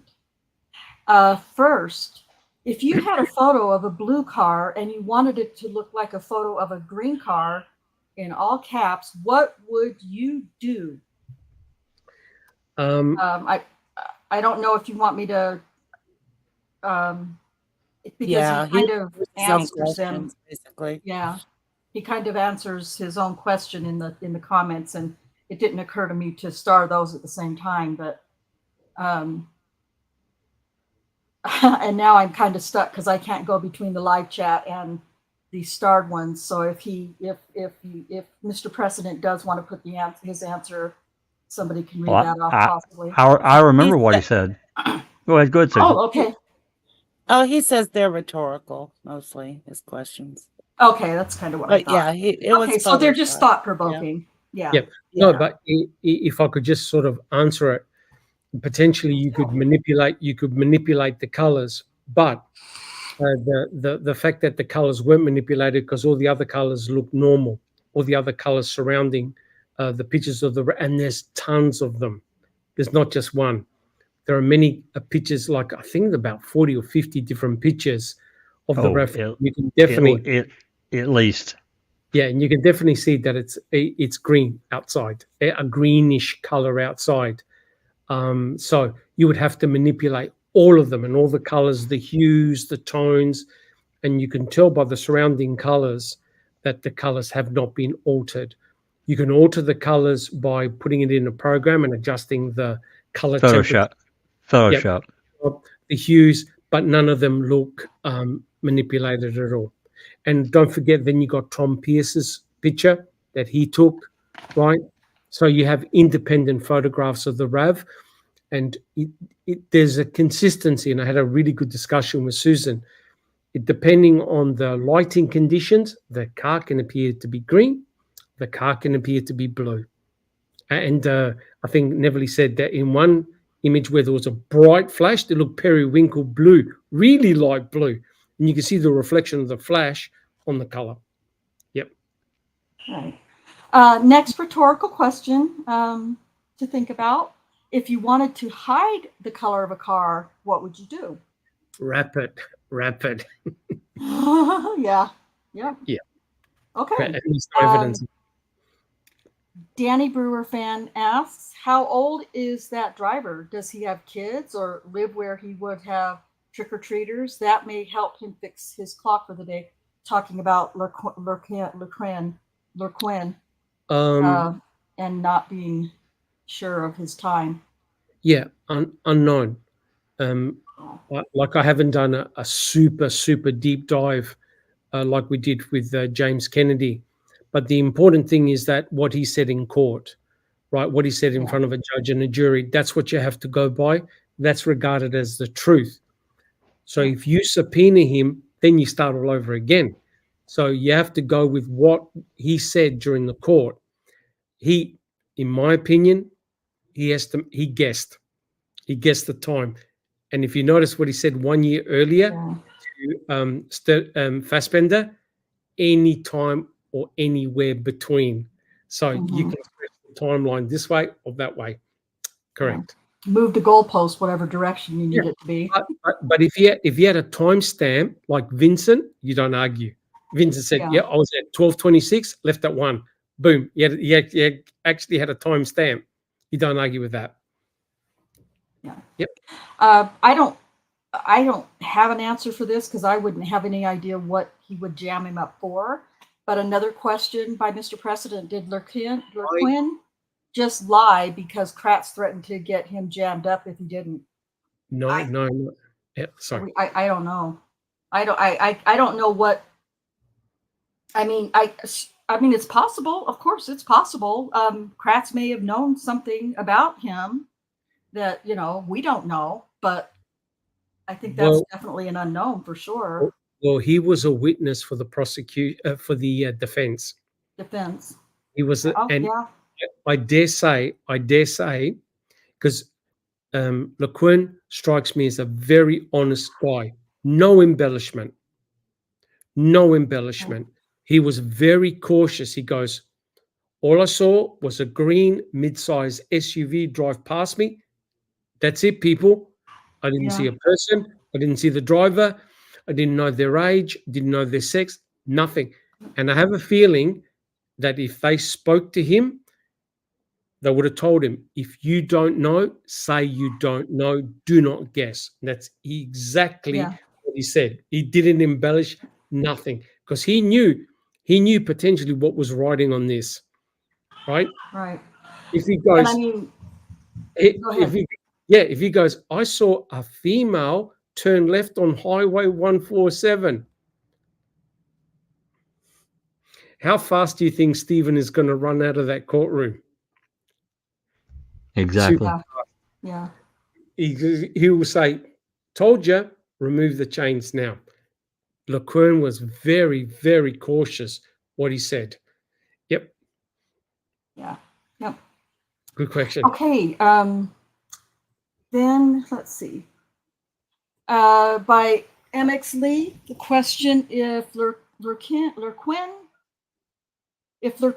could remember and amend his statement or be able to verify the time mishap, could KZ submit it as an affidavit to the court?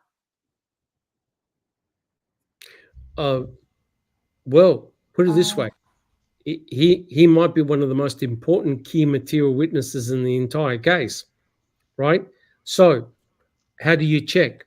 You go through his logbooks, right? You go through his logbooks. You go through his SOP. How does he get a timestamp, right? Now, I've seen a lot of the drivers, they've got a printing machine in their truck where they have to put in a ticket, right, Jack 61? Did you see that too? Where it prints time. That's right. Right? So if his company's got a logbook of the times, then yeah, definitely. That'll be very interesting.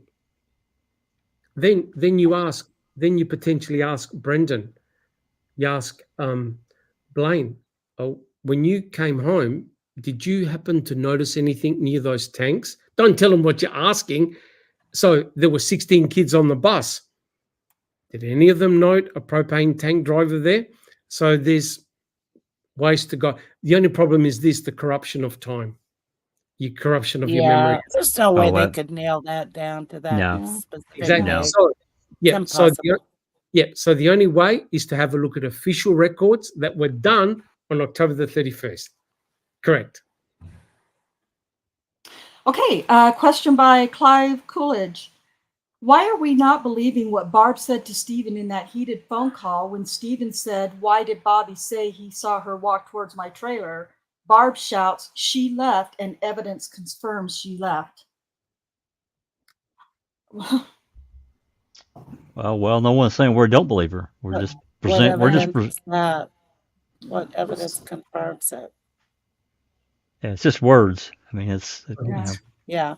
Correct. And I think the key word in there is, or the key phrase is, in that heated phone call. Those were 100% emotional comments that everybody was making in that phone call. It was bad. And we Yeah, went through so- that. We actually covered that. It was very, very bad. It's not said in front of a judge. It's not said in front of a jury. Right. It's not official, right? It's just three people arguing, right? No, that won't fly. Yeah. That's why Zona has to present this in front of a judge and hash it out. Yeah. And yeah, that's a whole other podcast. TJ Anderson asks, did he see a car with a spare tire on the back or a truck without one? No, made no comment. Yeah, No, I was gonna he say, I made don't no- remember the Mid-size SUV. Yep. comment. Green. What he said was a mid-sized green SUV, not pickup truck, not sedan, nothing. Just a mid-sized green SUV. That's it. Okay, that's it. That's all the questions that we have. That's it. Yep. No, wasn't too bad, but fantastic questions, comments, thoughts. Lot of great chatter in the live chat too. Yep. That's awesome. Awesome. Again, guys, thank you so much. Neverly and I and everybody else on the panel, we love doing these deep dives. And keep your questions coming, because it was from your questions that allowed us to go into these different directions. And now I've suddenly become very interested in John Le Quinn. Just Rhonda, I might have to talk to you again. I Hey, would just like let me know. to mention something. I actually pinned Yes. it in the chat and give credit to TJ Anderson, the lurker. He pulled up the measurements, the length of the RAV and of that truck, and Yes. length difference is significant. It's 4.5 feet, which is Yes. huge. Yeah. And also, if you see the front lights, they're like 2 rows of lights and are much higher. So let's say that Le Quinn saw it from like head on, Yeah. There's a Yeah. difference between that and the RAV. Oh, totally. And that's why a podcast ago, I showed a picture of the RAV from the front, from the side, and from the back, right? And it's a damn shame that no one showed him pictures of the RAV and say, is this a vehicle similar to what you saw? And I'll tell you right now, you know who would have objected? Tom Fallon. Tom Fallon would have objected. Yep. They couldn't show that. They could not show him those pictures. There's no way. Nope. In actual fact, if you go through the trial testimony, Tom Fallon just objected on everything, just about everything that Strang asked John Le Quinn. Oh, that's hearsay. You're asking him to remember something, and you think to yourself, why are these guys so interested in preventing him from answering the questions about the vehicle he saw? It's a rhetorical question, isn't it? Well, there's no way they wanted any kind of thought like that out there. Nope. No way. If he said, I saw the victim's vehicle, party over. Oh, damn. Yeah. Yeah. Big Yep. problem. Yep. So go back and read the trial testimony. Fallon was telling the judge, objection, hearsay, objection, irrelevant. Yep. They were very nervous. Okay. Is that it, guys? We got no more questions? Those were the only questions that I had. Yeah, I think I started the things that weren't questions because they appeared to be. Yeah. So I got them all. Yeah. I started a few things too along the way when you were talking, Right. Rhonda. So, yep. Awesome. But that's Awesome. all of them.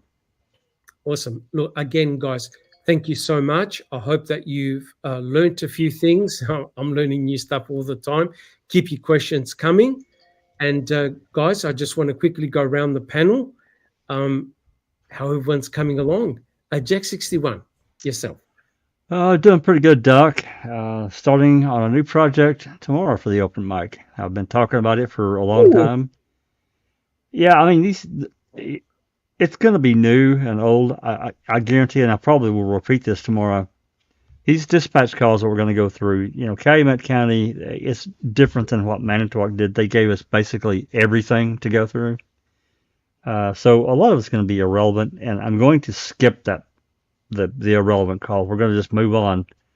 But it's going to take time to do this properly, because I assure you that there's going to be calls, even though I've heard a lot of these several times.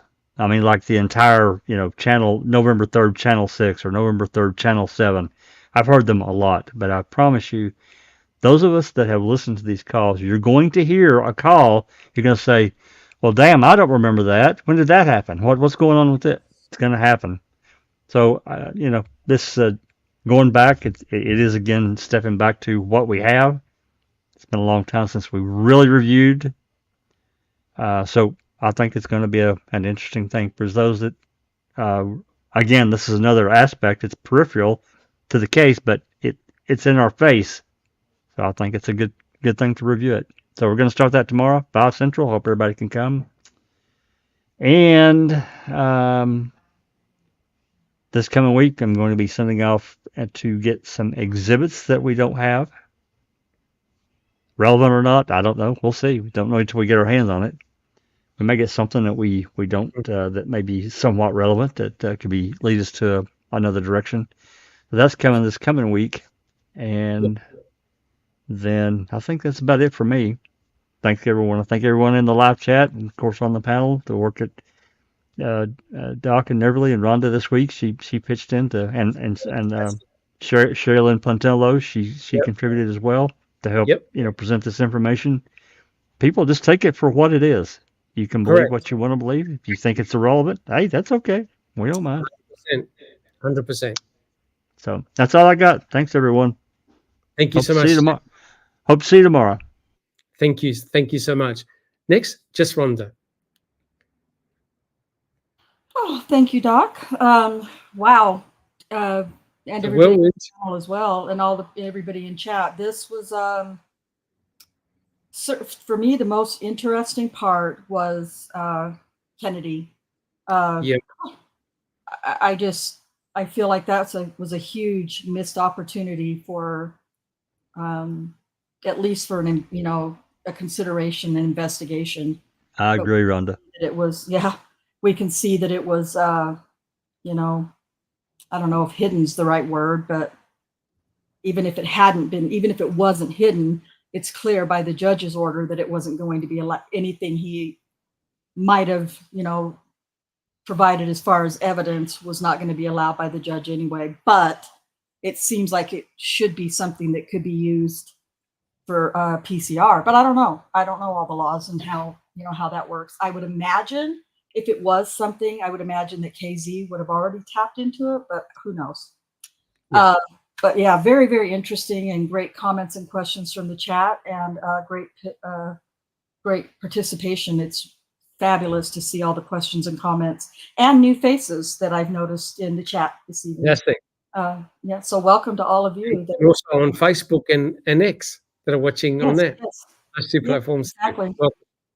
Yeah, so this week we are going to continue with part 2 of our Sherry Ellis accusation in Daniel's case.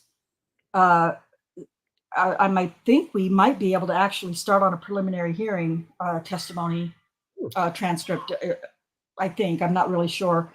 I will be uploading I think it's going to be called a premiere. I've never really done one of those, so I don't know if it's how it works, but I have a video that I'm going to make, and just going to upload it to Premiere at a certain time this coming week. It's easy. It's easy, Rhonda. You just select the date and time you want it to be on there, and boom, you're good to go. We'll figure it out. I'm sure it's not too difficult. I've made it this far so far. But I had said in my last week's live, I had said that I wanted to premiere that tomorrow on Sunday, and then provide it a day early for the members of the channel. But life stuff happens, right? So I didn't get it done because I want to make sure it's, I want this to be as effective as possible and point out certain things in this particular video that I'm making.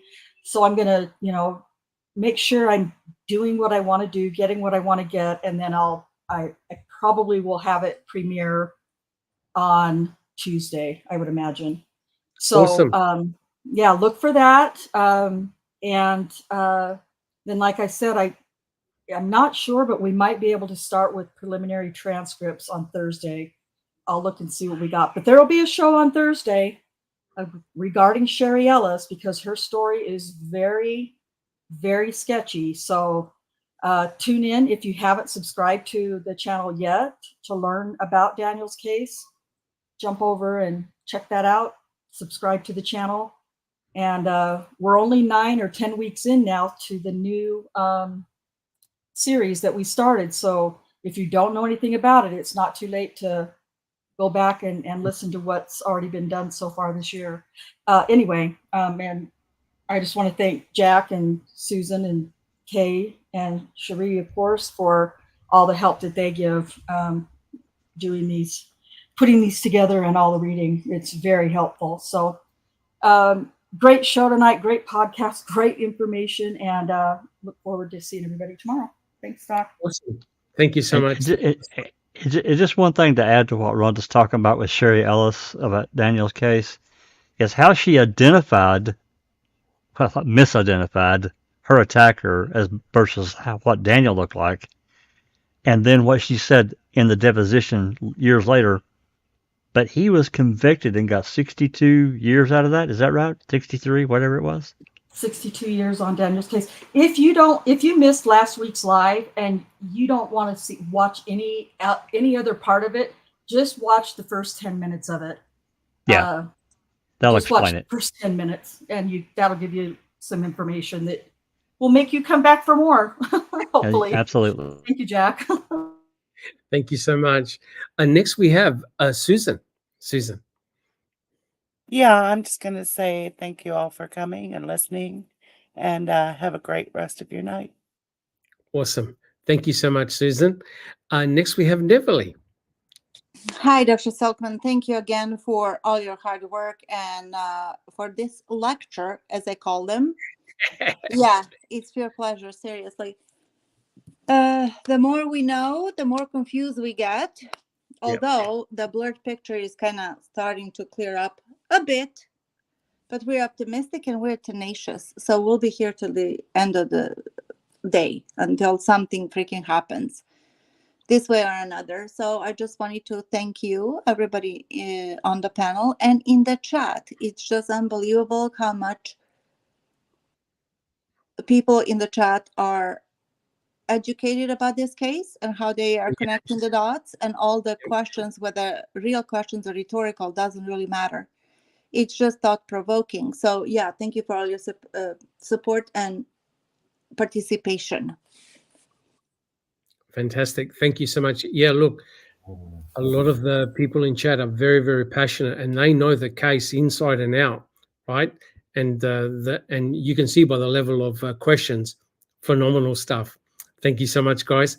And next we have Katie. Katie, welcome. Hey, sorry I was so late. I'm looking forward to listening to the replay. It sounds like it was a good show. Yeah, I thought it was good. Yeah, I got to see Wicked today in Oklahoma City, and I'll make all the people jealous that were in the city last summer. Went to dinner at Red Rock Canyon Grill. I know Rhonda, Cherie, and Susan will be jealous of that. But yeah, I'm looking forward to rude. looking forward to hearing the replay. So, awesome. Thanks once again for the hard work, Doc and Neverly. No, not at all. Not at all. Thank you so much. Thank you so much. And lastly, we have Andy B. Andy B, are you still there? Yes, I am, Doc. Andy! Yay! Yeah, it's another great podcast. Lots of interesting things to think about as usual. LeQuinn is certainly an interesting witness. And by saying that, there's very few actual witnesses in the case. So the time frame, it's an easy mistake for him to make and could be crucial. And final thoughts. Yeah, we're just a bunch of people who like to discuss what we consider a little bit of a mystery here. And anybody who likes to come along and be a troll, fuck 'em. Good night and thank you. In true English style. Thank you. How are you, Doc? How you doing, Doc? How am I doing? I'm doing very, very well. Good news health-wise. After 3 years, my ulcer has finally healed, which means I can potentially have a dip in my swimming pool. That's So awesome. no, things are going well. I really love deep diving in this case. And again, I'm so fortunate to have passionate people around me who chip in, help in, look at different aspects of the case, and awesome. But it also goes to show, guys, that you can't do this job in 5 minutes, right? Yeah. It takes years of hard work. It takes many years of practice, putting all the information together. You see the final presentation, but let me assure you, Neverly, Jack 61, everyone on this panel and others work very, very hard behind the scenes to put it all together, to provide that information. Whether you agree or disagree, that's no issues at all with us. But it's still interesting that in 2024, we're still asking questions, right? And I think that's fantastic. And we're still getting new information that's evidence of subtype that's never been seen before. And the jury didn't get to see it either. No, I think quite clearly, if you had all this information back then, who knows how the outcome could have been. That's right. Different. Correct. All right, guys. Again, I want to thank everyone on the panel for their thoughts and wisdom, their hard work, and everyone in chat. Thank you so much, guys, for your dedication and your questions and your passion. And please, if you enjoy what we do, subscribe, hit the thumbs up button, share our podcast, and guys, we'll all see you tomorrow. Take care. Thank you. This has been Foul Play Production.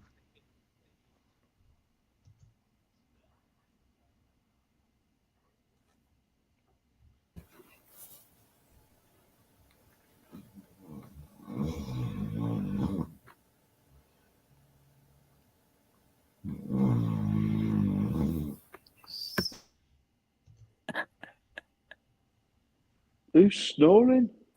That is my